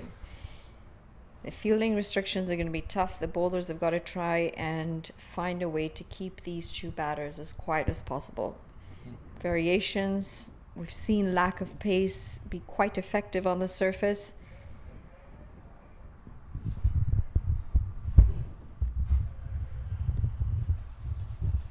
Mukhtar Ahmed wants to keep going. 19 from 8. Tell you what, that had some pace behind it. Mukhtar Ahmed asking for a wide. Don't think that was nearly wide enough. Can you imagine as a batter, if you miss it? Well, clearly it must be a wide. What do you mean? What do you mean, umpire? Are you sure? Clearly the only reason why I would have missed that is because it was too wide. But left arm over the wicket, slanting across the right-handed batter. So that's a good angle. Oh my goodness. 6 more. Well, that is in the swinging arc, and that is not the right line or length that you want to be bowling. That's just set up perfectly for that shot. This is where experience comes in, and this is where these youngsters are going to have to learn that it has to do with consistently being able to execute the right things. Where did the previous ball go? Outside the line of off stump, Mukhtar Ahmed was begging for a wide. It wasn't nearly wide enough to be called a wide, but it was out of his arc. If he gets any bat on that, maybe gets a top edge over the keeper, but at least the ball is on the offside. But that next ball is right on leg stump from over the wicket. That is begging to be hit. And the thing is, you know, from a captaincy perspective, you can try and see where you want to set your field, but you cannot set a field for bat bowling. Smashed. Oh, just landing short. That is Utkarsh Srivastava again, who's been amongst the action. Good athletic save down there, saves a boundary. But my goodness, living a pretty charmed life here, Mukhtar Ahmed. Another couple runs. See how close this comes to being caught. I think that's going to be a drop catch, actually. In and out through the hands. Good effort in the deep to save the boundary. Oh, this is high up. Calls for catch it. Fielder getting under it. And well taken in the end. That is going to bring on the first wicket. Future Caps get a breakthrough. And despite going for 2 sixes in the over, Arya picks up a massive wicket. The wicket of Mukhtar Ahmed. So the answer to the question that you posed a few minutes ago was how much was that drop going to, or the no ball going to cost? It would cost them 27 rather. But this is a great, well-judged catch by Rahul Basu. You talked about how windy it is out there. The ball, look at the pants of the fielders. The wind is blowing in from the south. It is swirling. There is a lot of difficulty in judging those balls that go as high as that one did. So you have to do everything in your power to be able to judge it appropriately.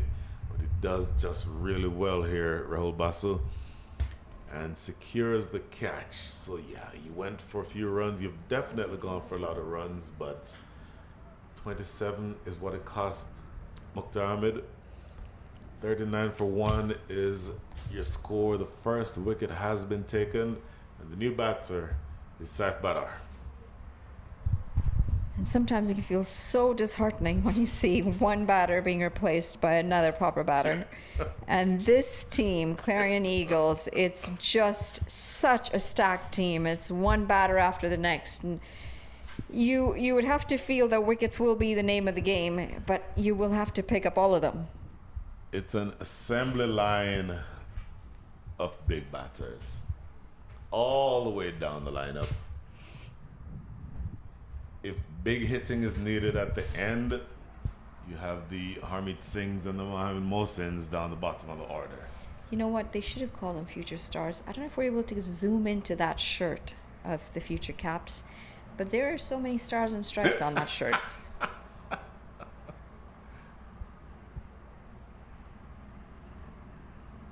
Two straight and picked off the pads. Should be 2 runs here. Oh, but yes, no, and it will just be the single. Let's see if any of our camera crew can try and get a close-up of this shirt. Future caps.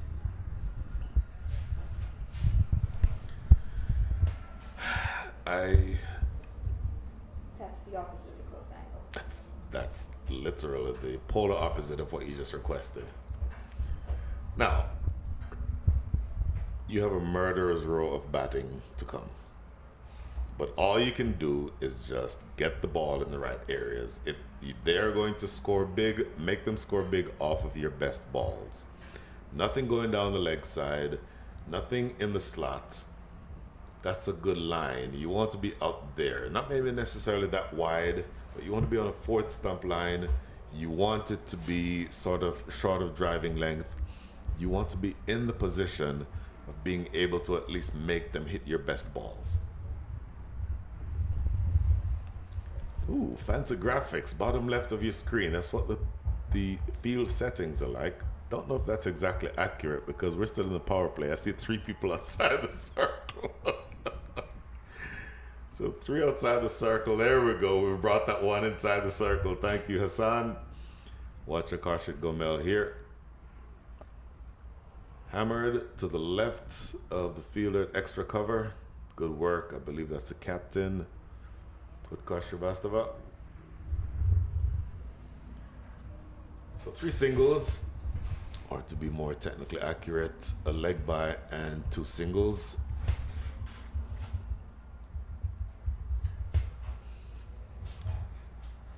Deficit is 92. 92 needed from 99. That flurry of run scoring in the top couple of overs has already meant that the required rate is less than a run a ball. Well, I'll tell you what, that is very close. That is very, very close. Played right back to Aaron Nadkarni. Shies at the stumps, hits. And I want to see a replay on that. Let's see if you got the bat down in time here, Manala. Take a look at this. Throwing, and let's see. Oh, just barely. Oh, I'll tell you what. Is it on the line? It's on the line. It is on the line.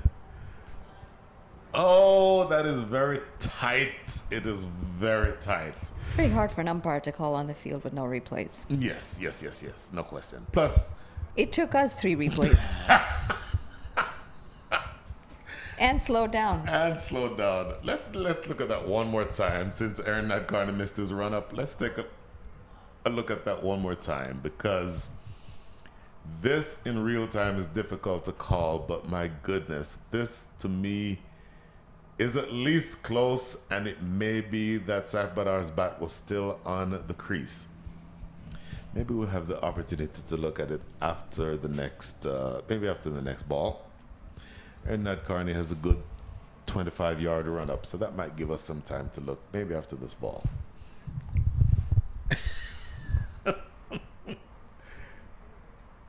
Oh, timed really well by Saif Badar. So let's see. While we're waiting here, I hear the Jeopardy theme music going in the background in my mind. Maybe we won't be able to take a look at that. But did you watch a lot of Jeopardy? I am the Jeopardy king of my house. Not just of my house, of my family. Take that back. My 25-year-old niece is the Jeopardy king of our family. I'm number 2. How many of those answers did you know? At least 60% of them. That's impressive. Oh, yeah. Oh, I'll tell you what, is this a return catch? He's claiming it. Is it given? Umpires are going to want to talk about it. Saif Badar is not sure. Well, Let's look here. In fact, we're looking at this. Let's see what happens here. Certainly not a bump ball. Did he get the hands on the... No, this looks like it bounces. Oh. No, I believe the catch is clean. I don't think that's bounced in front of him. Really? Well, your eyes are better than mine, but... I don't think that's bounced.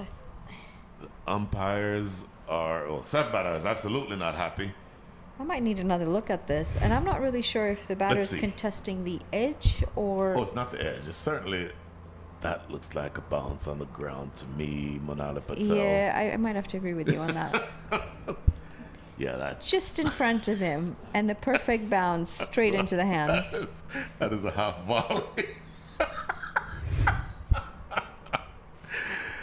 Sampanar will not be happy. Well, he's already not happy. That reaction there tells you everything you need to know. I will tell you that he is really going to be livid after he walks off the field and sees that replay. Shouldn't see the replay then. He should probably stay away from the replay. Officially caught and bowled, wicket under the Aaron Nadkarni column. Saf Badar will have a different opinion, I'm sure. But with one ball remaining in over number 4, the second wicket falls 42 for 2. I mean, yes, that was a bump ball, but you've got to give a little bit of credit to the bowler there in his follow through to be able to react, dive forward, and make an attempt at that catch is very impressive.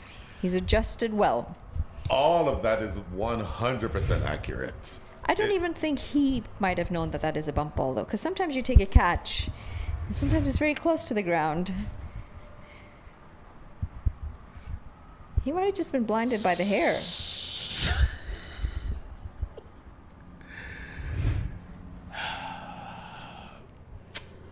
I have had close catches like that before as a bowler and as a fielder.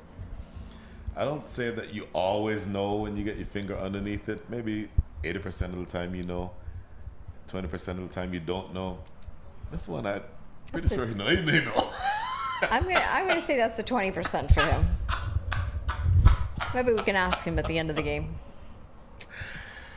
Oh, goodness.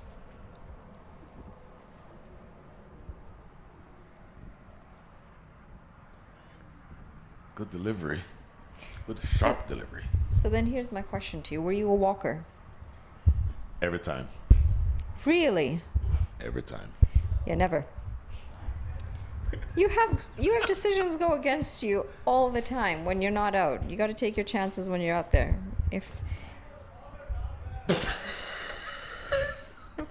We are being reminded by director Brian was a bowler, not a batter. So were you just leaving the field to not get hurt? I was talking to Owen Brown, the umpire, about this yesterday. Somewhere in somebody's garage in the Houston area, there's an old scorebook. Walters against the Houston Cougars, 76 from 59 with 5 4s and 7 6s. How many times did you get to bat? Often. I used to. Okay, I'll never say I was a consistent top order batter. I generally batted somewhere around 5 or 6. You actually walked? Of course. No. If I'm out, I'm out. I'm a very honest person, but not when I've got a bat in my hand. So you're not that honest? Not when I've got a bat in my hand. Oh, goodness. So if you are on the opposition team, let's say you're Akashit Gomel. You saw what just happened. You are convinced that ball bounced before Aaron Nadkarni caught it. What are you saying to Aaron Nadkarni? Are you saying anything to him? Nope. Nothing at all. No, there's an umpire there for a reason. So even though your team has just been, in your mind, hard done by because your partner Listen, you win some and you lose some. So you just keep it. I don't believe you. Based on what you said yesterday, you're a sledger. I don't for a second believe you.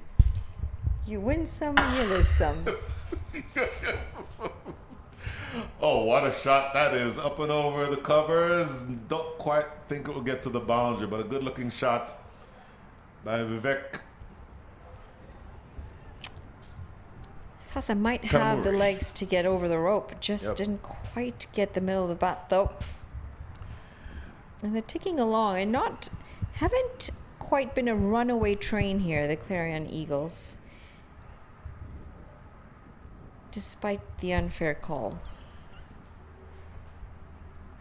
But that's where you've got to give a bit more credit to these bowlers. They've been able to hold it together. Sliced away. This one will go close to the boundary, but Look at that good athletic work in the deep. Do any of these youngsters, or have any of these youngsters grown up playing a decent level of baseball? I don't know about any of the ones who are currently on the field. Right here in the Houston area, my friend Kuldeep Patel, I played against him for a number of years. His son, whose name escapes me this very second, that shows my age, played cricket during his formative years, but also played baseball, was drafted by the Chicago White Sox as a pitcher. 93, 94 miles an hour is about what his top fastball was at. Glanced on the leg side here. Ooh, we're going to have to take a look at that one too. But anyway, to answer your question, of all of the ones that are multi-sport stars, he has been the one who has gotten to the highest level in terms of his baseball career, actually being in the position of playing professional baseball. Look at the very end of this. Oh, that angle. Okay, this is a better angle. No, he did well. Okay, so I think we're good. Yes, did well. No question. Go back to live action. And again, this is a measure of my age, that I literally grew up with this kid, or he grew up with me playing with his father. I've known him for his entire life. I cannot for the life of me right now remember his name. Well, the reason why I'm asking is, of course, a lot of these players are, based in cities where baseball is very popular. Mm-hmm. And I'm just thinking, if they would have had any sort of basic baseball in them, from a fielding perspective, from a throwing perspective, mm-hmm. that could have such a big advantage in their game.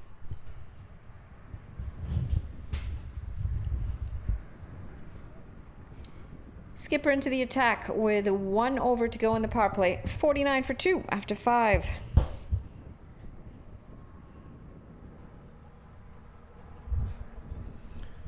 $50 up. So it's a skipper to skipper matchup to start the last over of the power play. Karshik Gomel 16 from 12. Keeper batter who is now on strike. He's 3 from 4.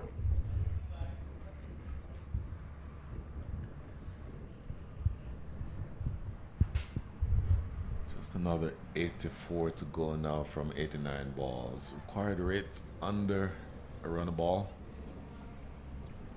Now Clarion Eagles are scoring at the rate of 9.68 and over.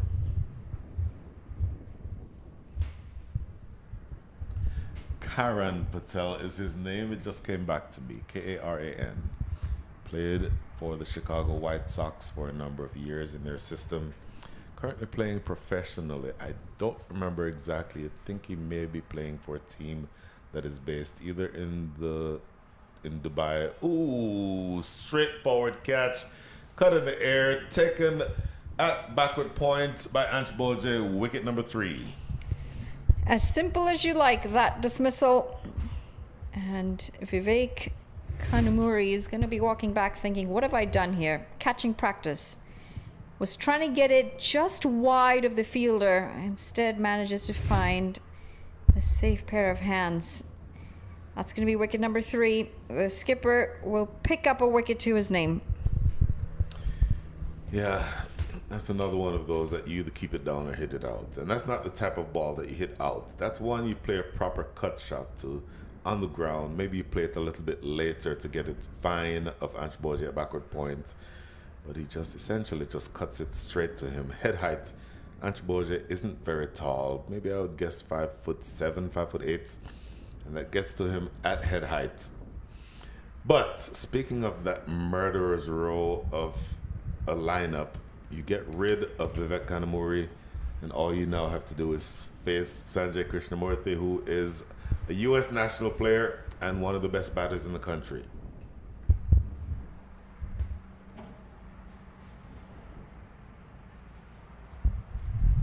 And there's so much research that also suggests that multi-sport athletes make better athletes overall.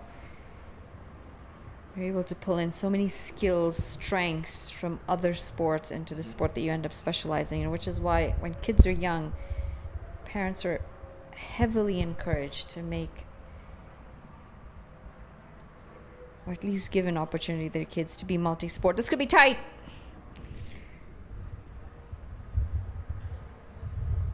Creating chances here, the future caps.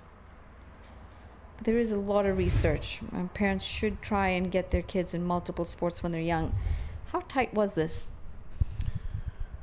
A direct hit and he's gone. Tapped away into the leg side. That's not going to be.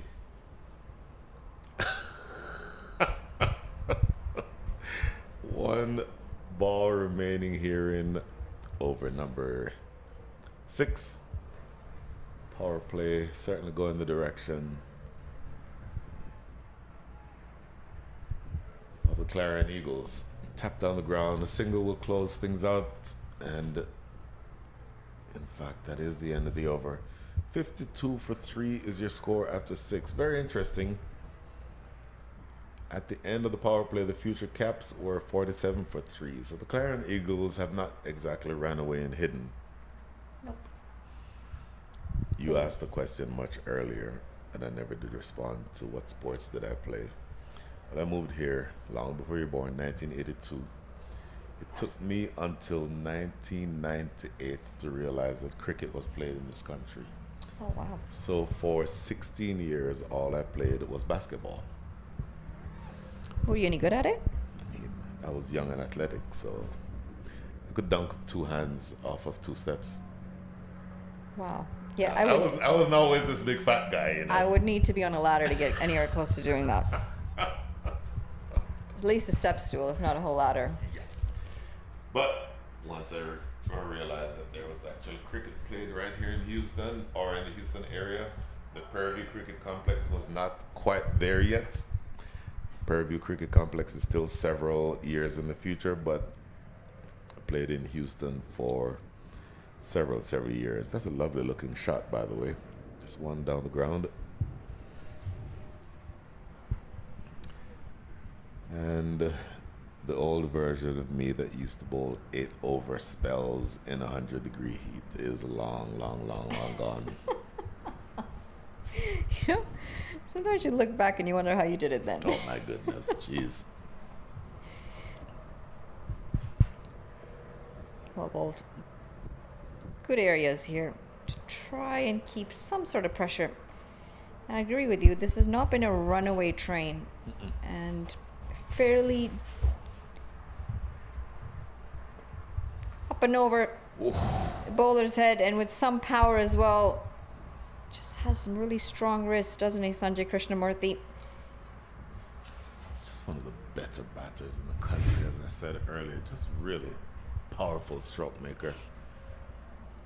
From the West Coast, plays his cricket out there. And just one of the better talents that you'll see anywhere in the country. And his margin for error is very small, Sahir Bhatia. If you overpitch to Sanjay Krishnamurthy, he'll go downtown. If you drop it any shorter at all than that last ball, he'll pull you. Now, having said that, those last 2 balls are exactly on the right length. Anything that is off of that length, either shorter or fuller, you can be punished.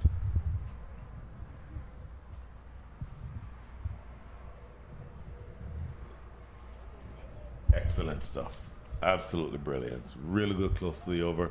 Got struck down the ground for 4 off the 3rd ball of the over, but then 3 dots to finish out. 5 runs coming from that over. End of over number 7. Scores 57 for 3.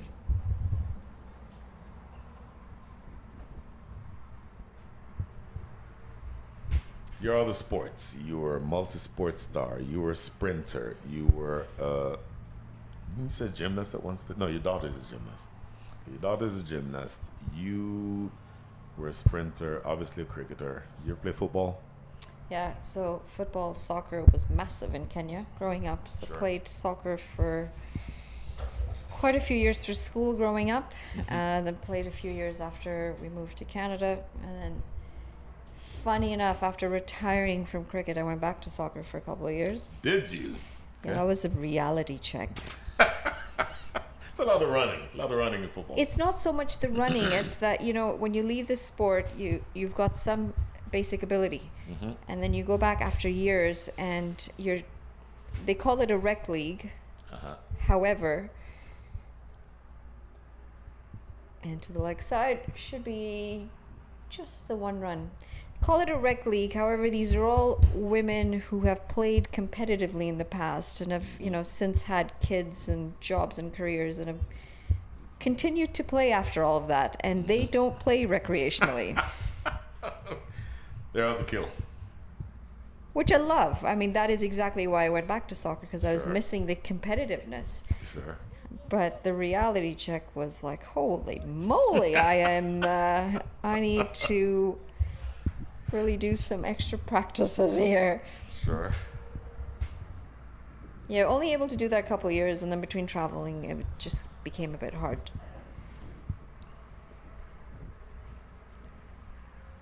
That's what I really enjoyed seeing, all of these women who are, you know, past their competitive days, but still able to connect with their own sports and still able to play hard and keep fit and keep active and involved in the sport that they love. Sure.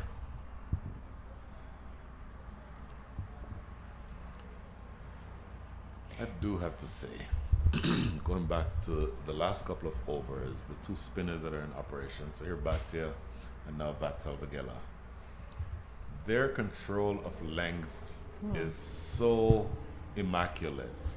If you overpitch to either of these batters, they will go the distance.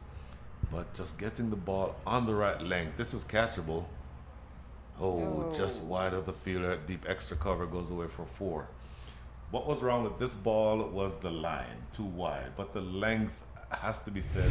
They're getting the ball just on the right lengths, and it just really a testament to how accurate they can be. Now, again, the line on that last one ball was a little too wide, but I'm really impressed with the length that these spinners are bowling. I'm also really happy to see that they're not afraid to toss the ball up. They're not afraid to slow it down. And to be able to do that, you do need a lot of confidence in your own bowling, don't you? You've got to be able to trust the execution, that you're going to be able to get it in the right areas.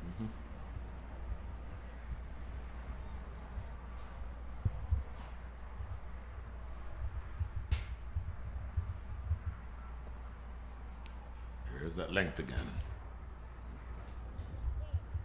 Just punch down the ground for a single to close out. Over number 8. Really good stuff. Kaushik Gomel, 25 from 19. Sanjay Krishnamurthy, 7 from 8. 66 for 3.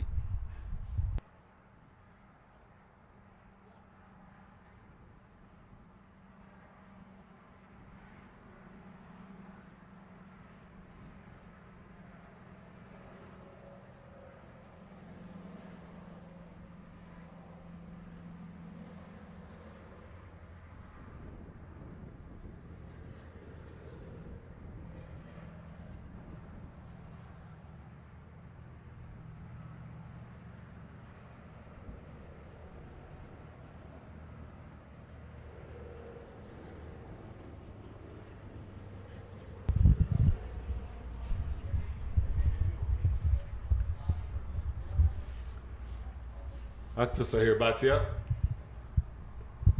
And yet again, the control of length to me is something that cannot be overstated. Really good lines for the most part, and then definite lengths being bowled by these spinners.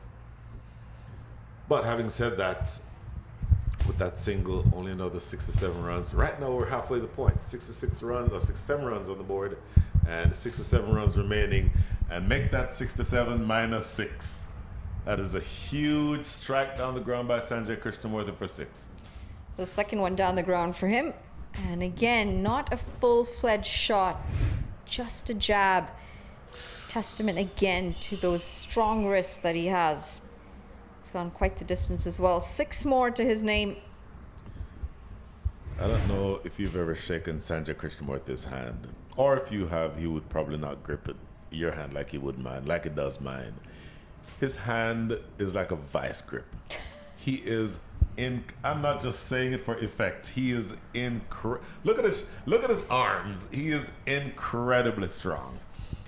That reminds me of a really interesting, funny story, actually. Okay, I gotta hear it. We have time. The ball is lost. Sanjay Krishnamurthy almost hit it to us. So this is GT20 a couple of years ago, and there were some police officers, you know, as you would have security. Sure.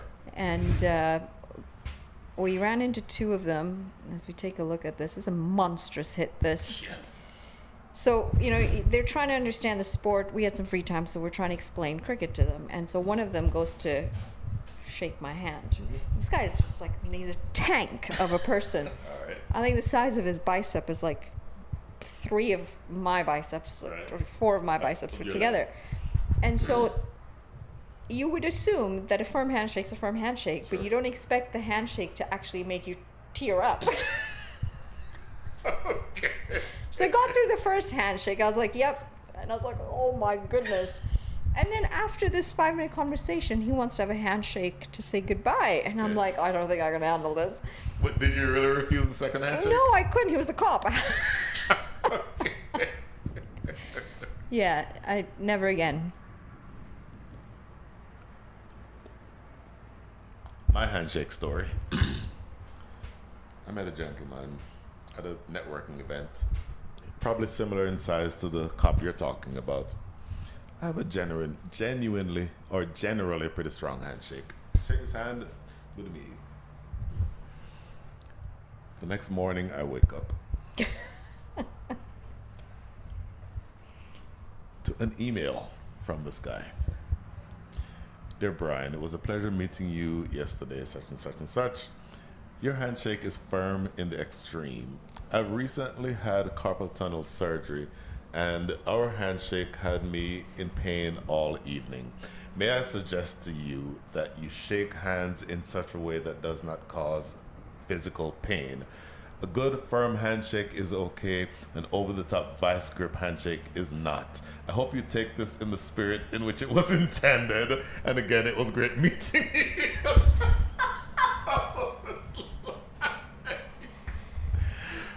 Misses out on this one. Very straight. Wanted to put it away in the leg side. It's going to be a dot to end the over. 9 gone, 75 for 3. And wow, for this person to actually email you about your handshake. The funny thing is, I immediately posted it on social media because I could not believe He this. could have sued you for injuring him. Clearly.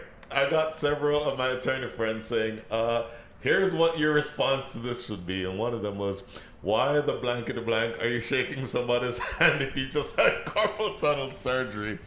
But you know how you get those reminders on Facebook? This happened a year ago. Every time that reminder comes up, I repost it. It's like, this is the funniest thing that has ever happened to me in my life. Listen, I am a pet peeve when I meet people and they don't have a proper handshake. Yes. But that handshake cannot be painful. Just a firm grip cannot be painful.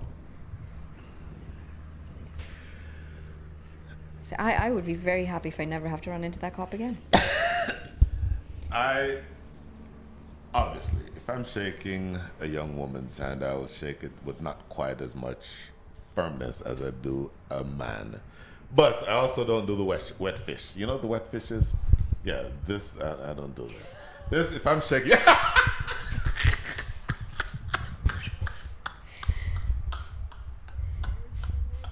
I know exactly what you're talking about, Brian. I do.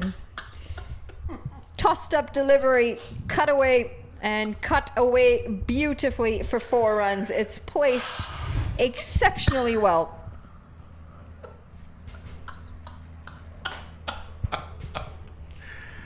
Oh, goodness.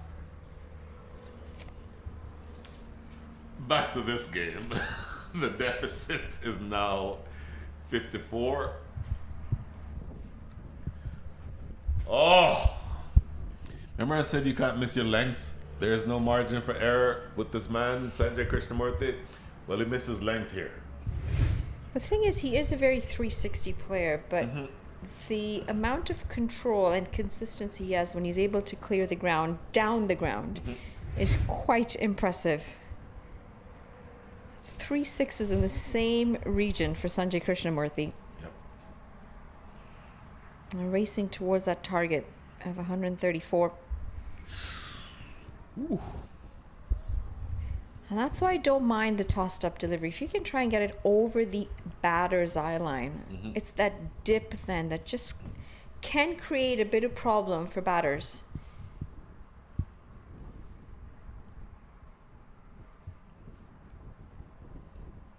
Flatter, quicker.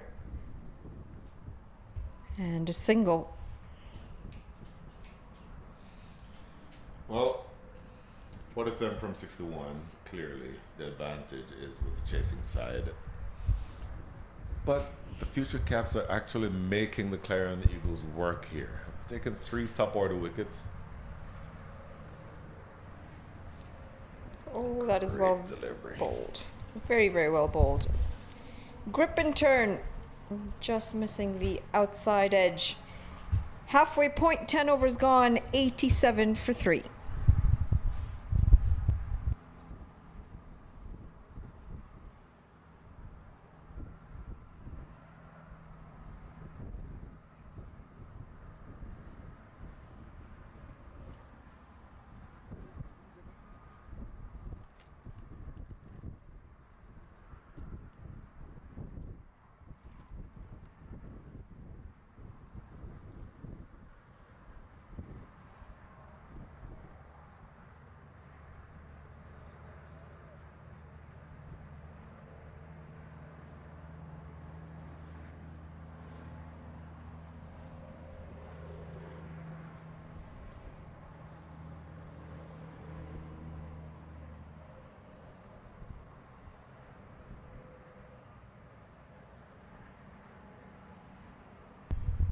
Halfway through the chase, Adnit Jam, we talked about him earlier with the bat, but he's now going to be bowling to Sanjay Krishnamurthy in a matchup that could take place.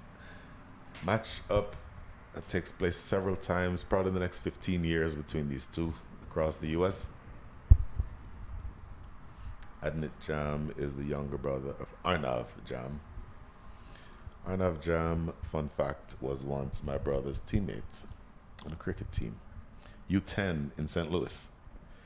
In the air. Oh, what a stunning catch. That is brilliant. If I said the matchup was going to take place over several years, round number 1 goes to Adnit Jam. Excellent caught and bold opportunity. What a delivery and what a dismissal. Leading edge. First attempt, second attempt, and the awareness that he's had on that delivery to be able to know where it's popped out and finally take the catch. This is an excellent take. Big wicket. And it's going to be wicket number 4, 87 for 4. I think I'm happy to stipulate that there was no controversy in this cotton bowl. This one is pretty clean. Really good stuff here from Adnit Jam. And I will tell you, a fast bowler who is able to take return catches is such a huge asset. Your momentum is taking you down the track. You would have been sprinting in, and it sometimes can be difficult for you to find your balance to be able to just make an honest attempt at catching it. But this is a really wonderful athletic piece of fielding by Adnit Jam. Oh, and again, that goes down to the coaches as well. This is something that they should be training. You've got to be agile enough, and you've got to be training for situations like this where the ball is coming back at you. Excellent awareness, though, and really well taken in the end. One dangerous batter back in the pavilion, only to bring another dangerous batter out to the middle. It's going to be... Well, it's a bit disheartening, isn't it? As a It really is. As a bowling side. It really is. Like a where do I go? Well, I mean, what are we doing? You've picked up 4 wickets, and now Shubham Ranjani walks out. If he's not the best all-rounder in the country, he's in the top 3. No question. Also a USA player. And I talked about the murderers real early. You saw Shubham Ranjani performing in the World Cup. If I'm not mistaken, he was the player of the match in one of those World Cup matches. He can hurt you with the bat tremendously. He can also hurt you with the ball. Didn't bowl much today. I saw on the scorecard that he had an over. I didn't remember seeing him bowl, but let's stipulate that the scorecard is accurate. He can hurt you with the ball, but in this instance, he is fearless and absolutely brutal with the bat. That's a no ball. And that's going to be a free hit as well. Oh, you certainly don't need that.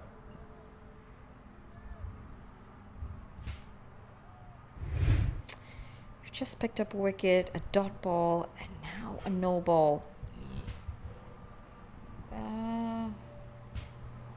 Not sure. I don't know if we've got a side angle of that, but hard to tell from that angle whether it was a no ball. Let's see. Yeah, on that replay, I don't see anything behind the line. Free hit. That goes for a ride. Oh my goodness. The one person that you do not want to bowl that type of delivery to. Well, there's several of them you don't want to bowl that delivery to in this lineup, but Shubham Ranjan is certainly among that class. It just really hurt you, don't they, these no balls? What was looking like a really good start to an over, now all of a sudden very expensive again. And quite a run rate, under 4.5. Through the offside, slashed away. And the fielder's done very well in the end.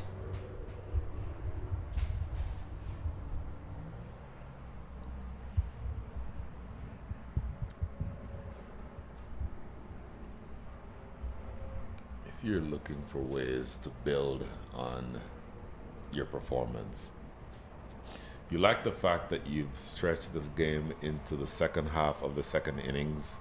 You like the fact that you've taken 4 top order wickets.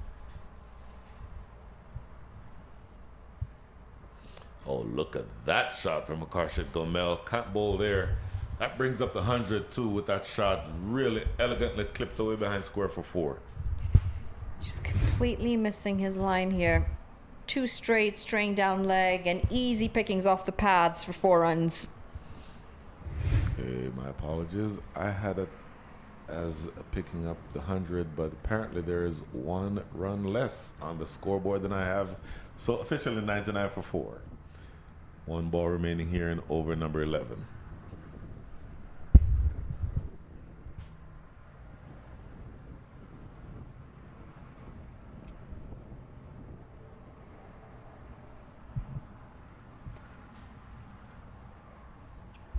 It will remain 99 for 4, end of 11. Last 9 coming up, 34 runs, make that 35 runs needed.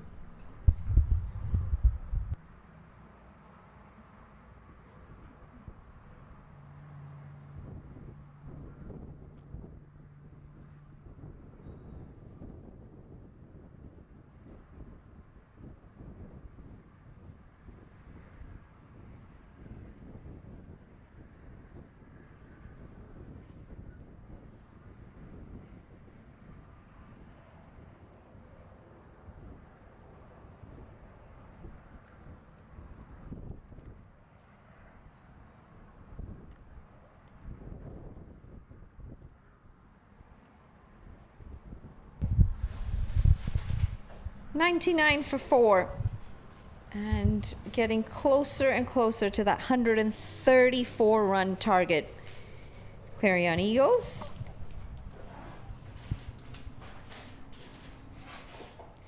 Another change in the bowling. It's going to be Rahul Basu coming into the attack.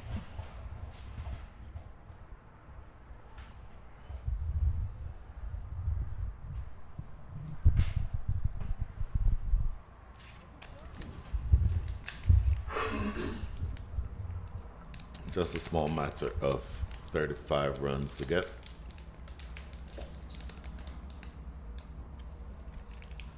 Nine runs and over is your current run rate. That single brings up the 100. About 5 minutes after I'd announced it previously. Just think you still have Harmeet Singh, you still have Mohamed Mohsin, two of the biggest six hitters in the country. And a couple of bowlers down the lineup can also throw their bats. So my characterization earlier of Murderers Row, I think, is accurate. Clarion Eagles will be a really tough team to beat this entire tournament. Absolutely. Extremely experienced and very well rounded as well between the batters and the bowlers. A lot of versatile players in it. Oof. 3 singles start over number 12. You could potentially want to end this in a rush of 4s and 6s, couldn't you?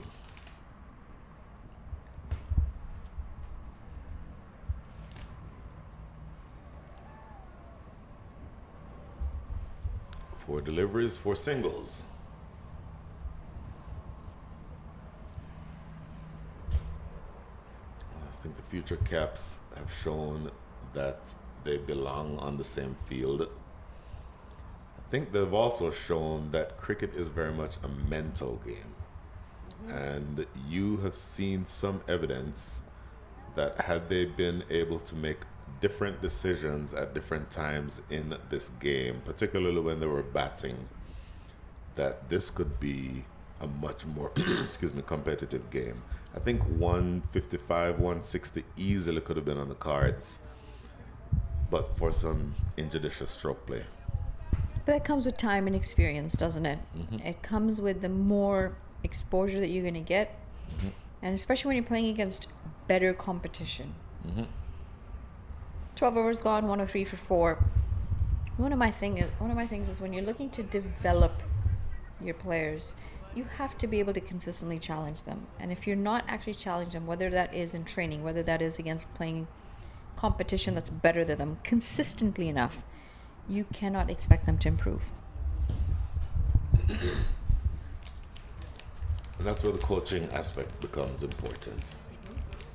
That's when, after the game is finished, you sit down and you're in your huddle and you say, okay, let's talk through some of the things that happened. And you're not necessarily calling out specific individuals, but you're saying, do we always put ourselves in the best position to achieve success? Are we always making the decisions that are consistent with us being able to bat the length of time that we need to bat and not give our wickets away? When we're bowling, do we always put the balls in the right areas? So talking about it is great. Creating environments of reflection, great. However, you cannot expect them to execute at a game if they've not been executing at training.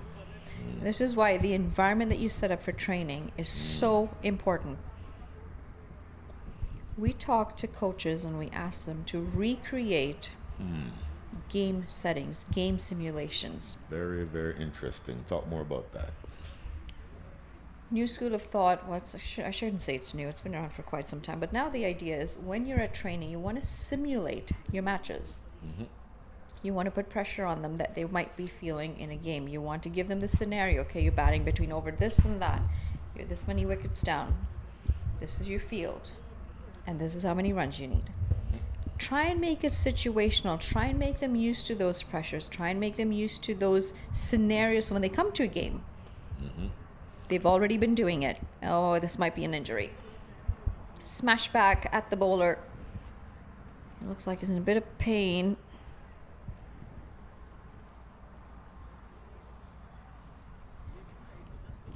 He's going to shake it off. Adrenaline and youth. What's the worst injury you've ever had when you played? A long-term injury, my shoulder. Still can't actually bowl with my arm high enough anymore. But even now, if I'll throw about 15 good throws, I'll be locked for about a week. Oof. Gone. It's an attractive stroke in terms of how it was struck, but it's a shot that would have been a better shot in the power play with mid-off inside the circle. With long off back there, that's a shot that is straight down his throat. Now, I know I've said this a few times. I'm going to say one more time. I am very impressed with this future cap side. They've kept themselves in the game. Yes, they know the situation's not going to go their way, potentially. But they've continued to peg away with these wickets. They've continued to pick them up at regular intervals. That's something that they should be very proud of. No question. So 105 for 5. Half of the side is back in the hutch. Now, I believe that's the second catch taken by Rahul Basu. It remains to be seen who will be coming to the wicket to take the place of the captain, Akash Gomel, who has just been dismissed. Shubham Ranjane is still there. And walking out to join him is Harmeet Singh. So 2 USA players, 2 stars from the World Cup, are both going to be at the crease. And you still have Mohamed Mohsin to come and just another 29 runs to get. So all is not done yet. The match is nowhere near being finished, but certainly the future Caps will feel that they'd be climbing up a very steep hill to make this a competitive match the rest of the way, but at least try to push them all the way to 18th and 19th over. Maybe that will be the thinking from here, as opposed to trying to win it.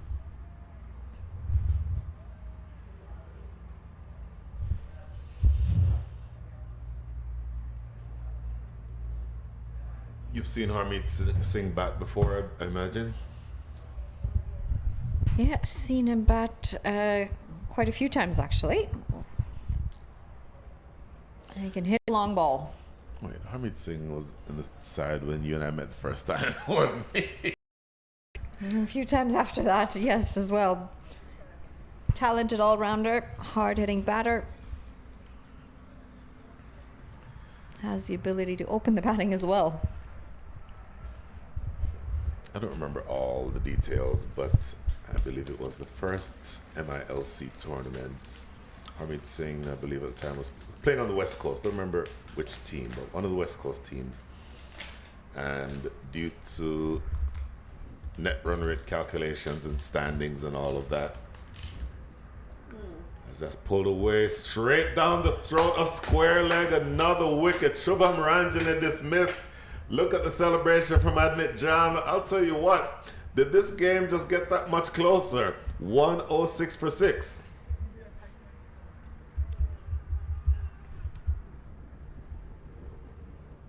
Oh my goodness.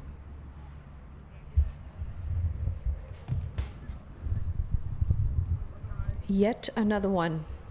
106 for 6. And all those big batters that we've spoken about, they've continued to pick up these wickets.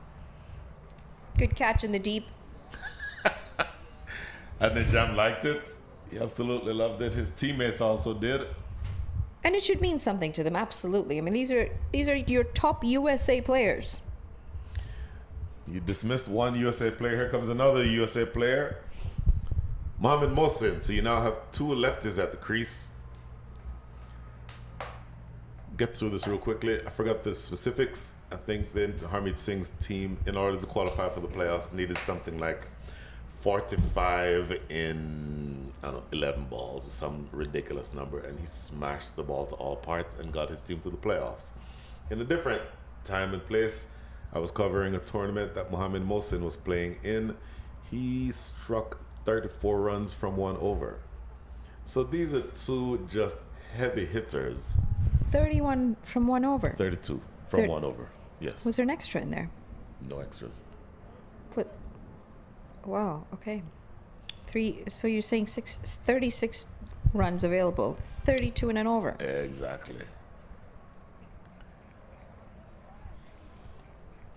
He is a 6-hitter extraordinaire. Oh, they both are. But full credit to these youngsters. That over only had 3 runs and it took 2 wickets. This is such good stuff by the future Caps. End of over number 13, 106 for 6. I think I'm going to petition to change his name. It's got to be Future Stars. It has to be after this performance. Look at the celebration. Adnit Jam loves it. It means so much to them. Absolutely. This is really wonderful to witness. And the captain takes the ball again. Not surprising because you have two lefties at the crease, throw an off spinner at them. The great Owen Brown. Owen Brown, one of the better umpires around. Owen Brown, still to this day, and you would have heard when he said this at dinner last night, has the highest score in the Houston Cricket League history. I believe it was 237, something along those lines.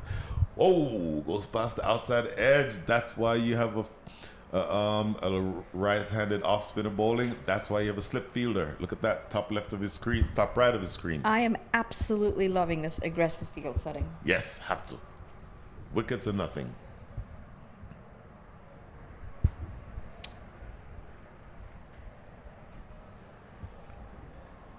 Is there another twist? I was just going to say the same thing. A dismissal here. That's wide. A dismissal here, and the cap is genuinely among the pigeons. Now, given the two at the crease, you could smash 6 sixes and the game is over. You need 6 sixes. You know what? You're talking about 6 sixes. At the moment, he's struggling to get bat on ball in this over. Wow. 2 more deliveries to go in the over. Correction, 3 because of the wide. Mm-hmm.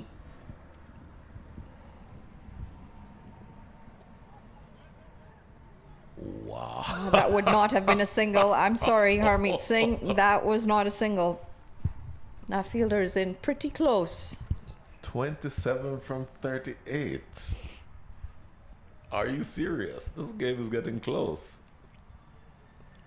That's skied. That has been skied. Keeper getting under it. And make that wicket number 7. 107 for 7 is the big wicket of Harmeet Singh.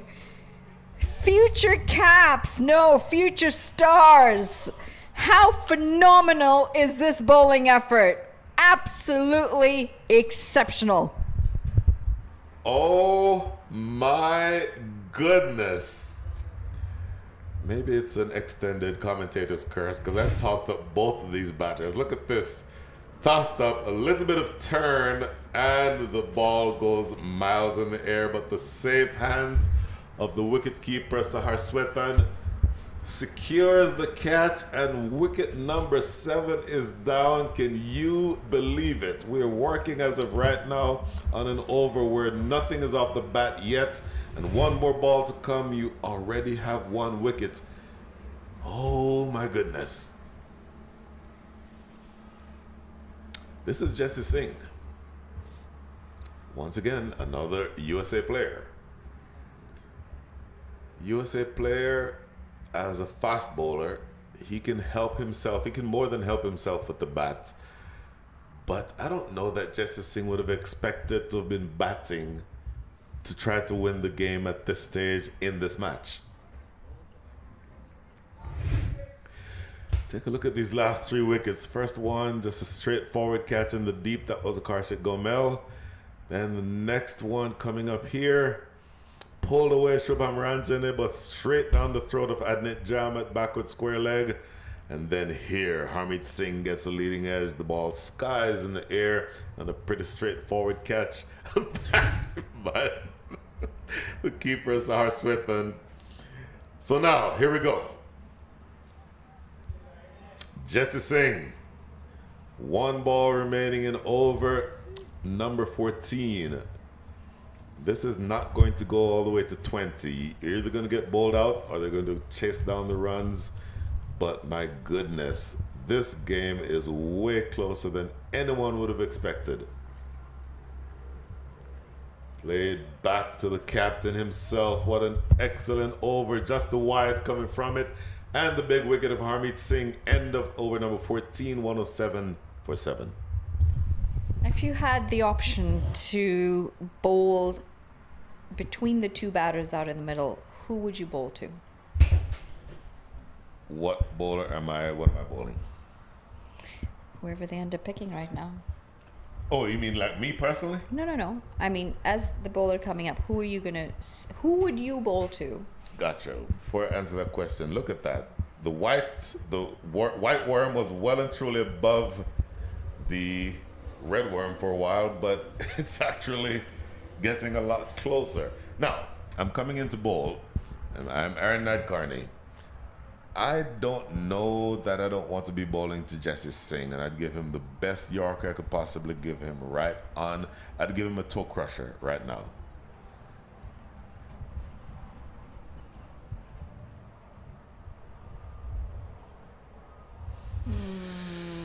Oh, he's gotten away with that one. Yes, he has absolutely gotten away with that one. Poor delivery. It was going to be wide down leg. Of all the balls that you drew up to bowl, that would have probably been the last one. What I want is something that has the batter playing. I want him playing the ball from the stumps. I want to induce a big shot, possibly, maybe just keeping it on the stumps, short of driving length, but nothing going down the leg side, nothing wide. Now, Jesse Singh on strike. 26 needed off 35. You've got plenty of deliveries. The only way the future Caps are winning this is to pick up the last 3 wickets. I need at least one slip. I have to have people in catching positions. Yes, Jesse Singh can hit a good long ball. So mid-wicket, look at those economy rates. Aaron Nadkarni in his last over. But Jesse Singh can hit a long ball, but my goodness, I want somebody there for the ball that comes off the edge. Played away into the offside for a single here. So 25 needed. 4 sixes, this game is over, Manali. Yeah, so is it. I mean, 3 wickets and it's over too. This is true. 3 is smaller than 4. This is very true. Just wonder if the Clarion Eagles might have taken this game a little bit lightly. We've said it's a mental game.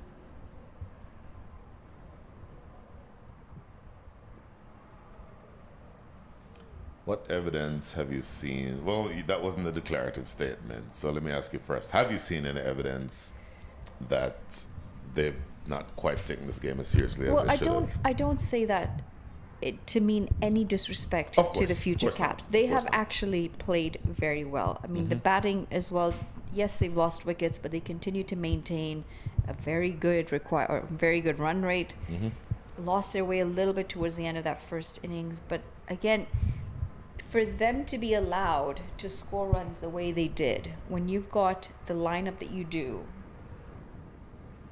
in the Clarion Eagles, I just wonder whether they might have taken this a little bit lightly, knowing that they're the younger crop. Because even that shot right there was absolutely nothing confident about that and nothing out of the middle about that. I take you back to the first ball of this innings. Catch, no ball. What if that had not happened? Then you have probably much fewer. Obviously, these things make there's a difference in how they would have approached the game and so on. But 25 extra runs is what you gifted Mukhtar Ahmed before he got out. Change of pace. Excellent. And what if that had happened and then 1 or 2 other things that go your way in this match? You could very well be thinking, not can I stretch this into the 20th over, but oh my goodness, can we win this game? So initially when I said, your teams play with a very American sort of personality. Sure. And I had said to you, as a competitor, you want to compete. You want to be able to hold your own. And something tells me this team, it's not going to be given a wide. And I think that is because of the new rule that's come in. I don't think that's gone wide enough, and it might have even brushed the pad a bit on its way through. It's close, but I don't have a huge problem with that not being given wide. The bowlers have to be able to get something. Maybe if it's another 3 inches in that direction. Was it given a wide? I didn't see an umpire signal, but our scorer has given this a wide. Oh, It is a was wide, given so a I get it wide. was given. Interesting. Very interesting. So going back to that whole believing in yourself conversation, pulled away should just be the single. Very decent over. If it wasn't for that wide, he would have saved at least one extra run. 15 overs gone, 112 for 7. I believe this team has actually come into this game thinking we can do this. And they've backed themselves to do it. There's a silent confidence in them, in that body language. It's more than silent. Oh, there's a signal. Okay.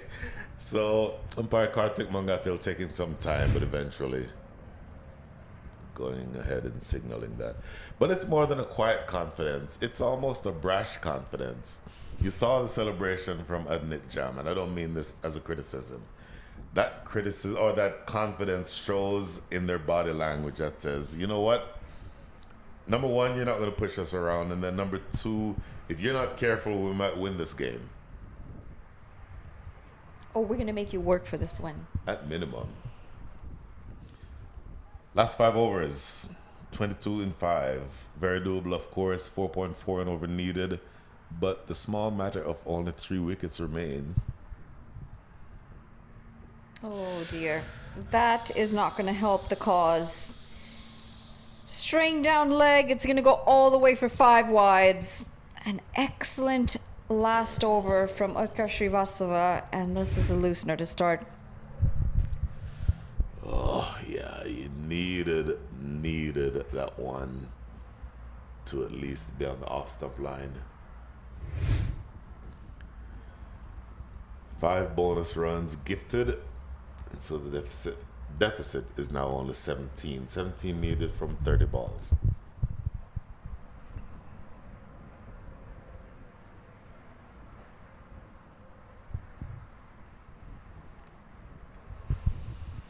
I like the maturity with which Jesse Singh is approaching his innings so far. He hasn't done much in terms of runs, but he doesn't need to do much. 2 from 5. Stay there, occupy the crease, and just keep doing that. A few more of those and this game is over. Especially when you've got 5 wides off the first delivery of the over. Unfortunately, that just gives that pressure away. This is the matchup now.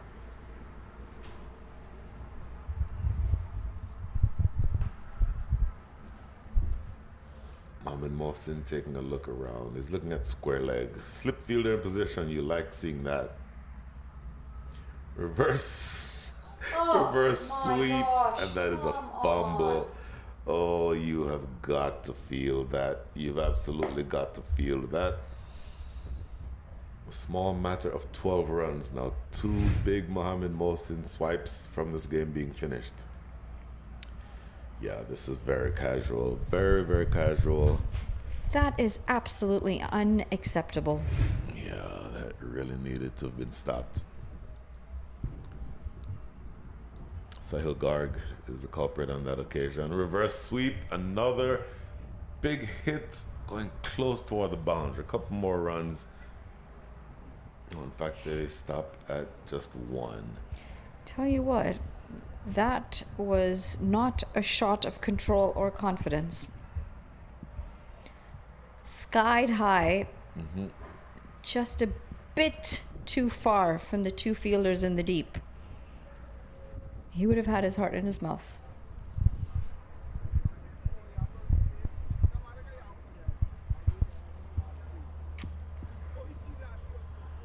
Well, a 6 and a 4 is all that you need from here. Mohamed Mohsin 7 from 6 back on strike. Jesse Singh 4 from 7, as I said, playing within himself. Mohamed Mohsin will be thinking, this is the last ball that I need to face from the off spinner, at least in this over. Do I want to stamp my authority and take him on, or do I just want to punch it down the ground for a single? Oh my goodness. Well, you see what option he selected. Don't think that hit anything on the way through, but he was looking to send this onto Highway 290. It's a good thing you didn't get a faint edge on it. Wow, that ball gripped and turned. If there's anybody in this side who can bowl off spin other than Utkarsh Shrivastava, I'd be looking at them right now. Because Mohammad Mohsin is looking to end this game yesterday. Jesse Singh is playing within himself. I don't know that I don't just bowl off spin the rest of the way. Oh, I tell you, when this innings started, I actually didn't think we'd be getting it down to the 17th over. I agree. You know, I'd said a much lower number than that. I know you did. I mean, I told you, you know, you've got to support the youngsters. You've got to back them and give them the confidence. But they have done very well for themselves. And they look back, they'll reflect on some of those little mistakes that they've made along the way, but very convincing performances.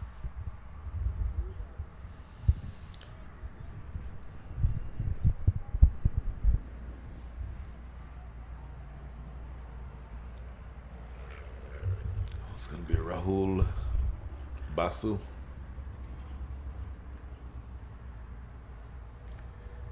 Jesse Singh playing within himself, 4 from 7. Mohammad Mohsin, the big hitter who wants to hit big, 7 from 7.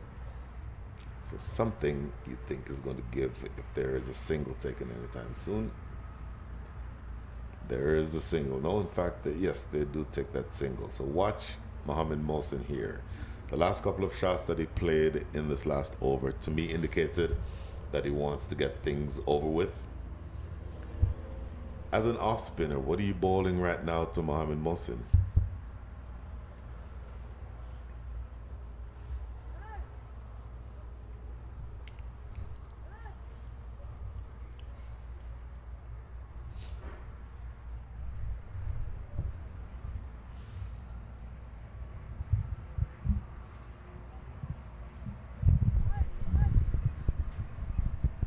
Somehow you don't mind this delay in play. Because you can sense that they're trying to make sure that they can do everything in their power to bring this down to the wire.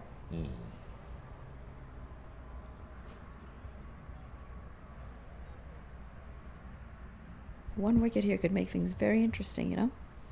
It absolutely could. Catchable. Oh! Don't know that he would have been in the position to take that catch, but it doesn't matter. It goes all the way for 6. And Manali Patel, it looks as though it should be all over, but the shouting here sometime very soon.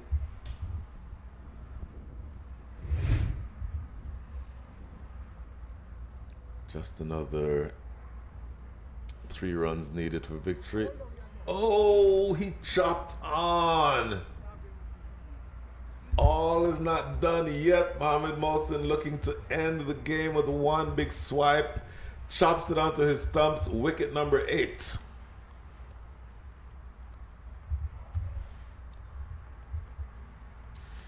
Wow.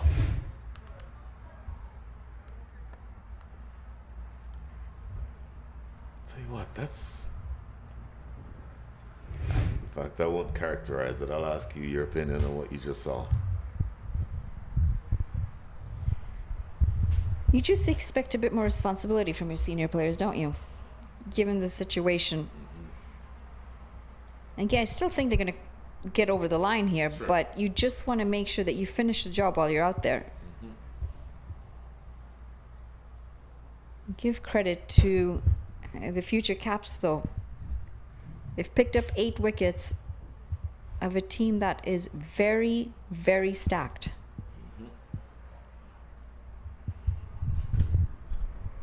Hat trick? Wow! What would that be like?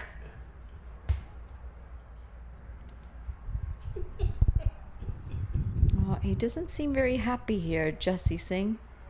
Not really sure if he's decided to pick a fight with a junior. No. Would be not very seniorly.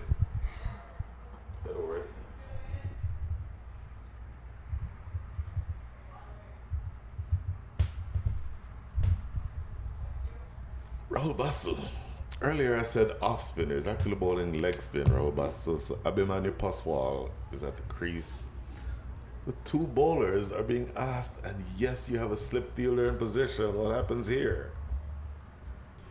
Oh, teasing him, slow, loopy through the air. I'm surprised. I thought that was wide.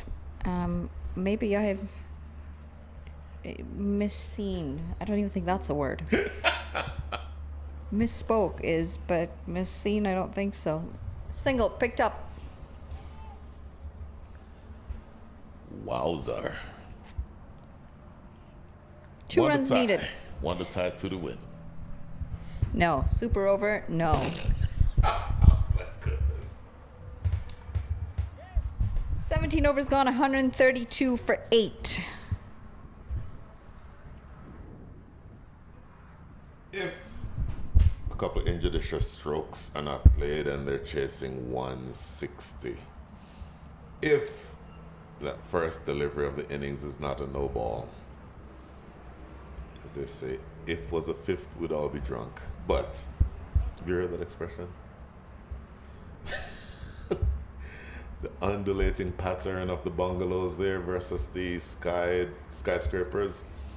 But the thing to look for there is multiple overs where there have been more than one wicket that has fallen. And even though, yes, you only have 2 more runs to go for victory, I don't think the Clarion Eagles will be very happy with how this game has gone for them.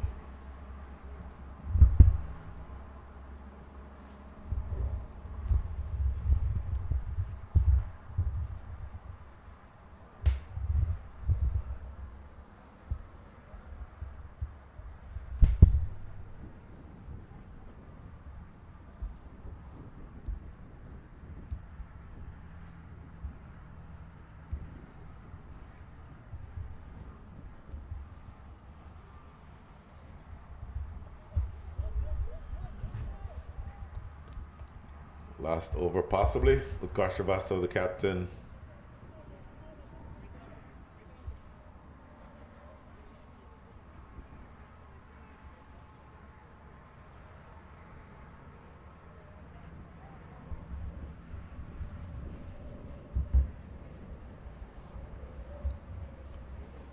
Definitely Karshavasa, but he's not the one who's bowling. Sahir Bhatia who's bowling.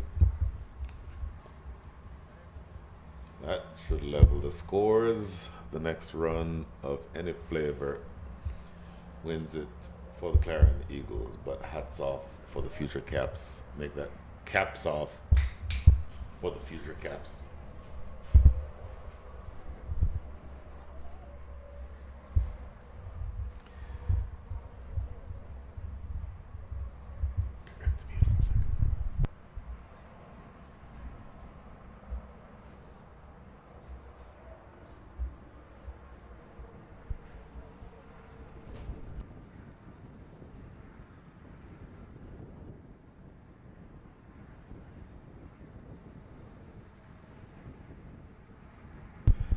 One run needed. Scores are level.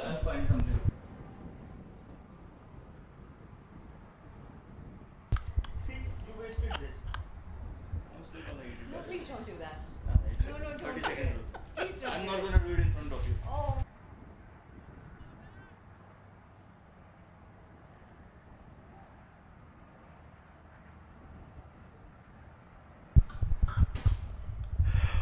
Horror of horrors, Manali Patel.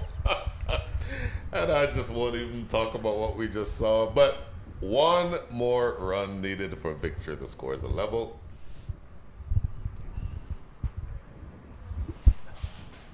In the Bowled gap. away.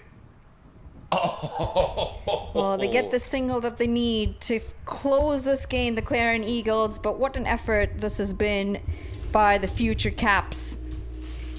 They hold this game all the way to the 18th over. Takes 17.3 overs and 8 wickets for the Clarion Eagles to actually cross over the line.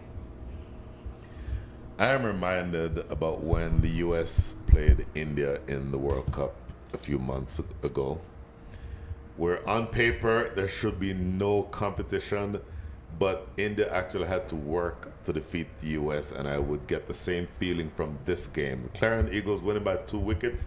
I don't think they'll be very happy. Look what the Clarion Eagles did batting. Started out well, Akash Gomel, Mukhtar Ahmed, 35 and 27 respectively. But then regular wickets all the way down the lineup. Sanjay Krishnamurthy 25, Shubham Ranjan 10, and Mohammad Mohsin 13 from 10. The only ones at the bottom of that middle order that scored in double figures. Single-digit scores for Seth Badar, Vivek Kanamuri, Harmeet Singh, Jesse Singh, and Abhimanyu Paswal there at the end.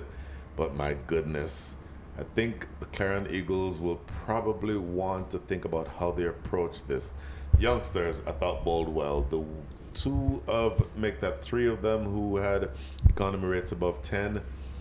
And boy, for me, Aaron Nadkarni, 4 overs, 3 for 24. Akash Srivastava, the captain, 2 overs, make that 3 overs, 2 for 16. A wicket each for Adnit Jam and Rahul Basu. And both of those players also took catches. So, boy, a match that was a lot more competitive than we would have thought, Manali. But in the end, the Clarion Eagles take victory by the margin of 2 wickets. We'll probably have a few highlights here shortly. We'll see them when they come on. But my goodness, I think the Clarion Eagles would be a little bit concerned with some of what happened. And this here is the most spectacular highlight that did not count for anything. What a great catch, but it was negated because of the no ball.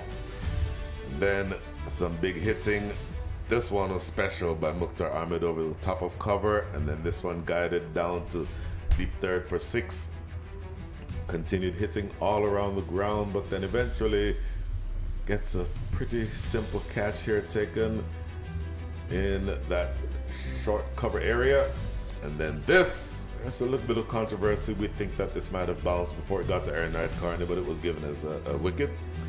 And then regular intervals is when you had wickets fall and struck down the ground there. That was a good shot by Sanjay Krishnamurthy, but to me, just not quite doing what they needed to do to get over the hump in the way that you'd expect them to.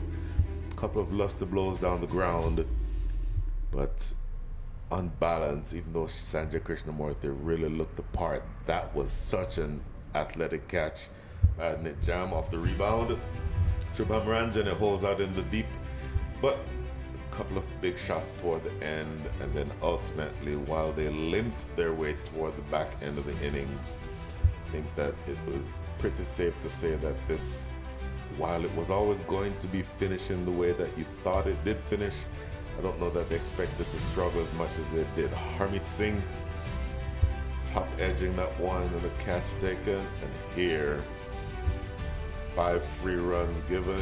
Mohammad Mohsin with a couple of reverse sweeps, but then Mohammad Mohsin then chopping onto his thumbs. This should be it. Yep, right there, dragging it on off the inside edge, but eventually limping over the line by the margin of 2 wickets. Stay with us, because right at the very end of a little bit of a break, we'll come back for the 3rd match of the day. We'll see who those are when we come back in. For the moment, signing off from Prairie View. We'll be right back.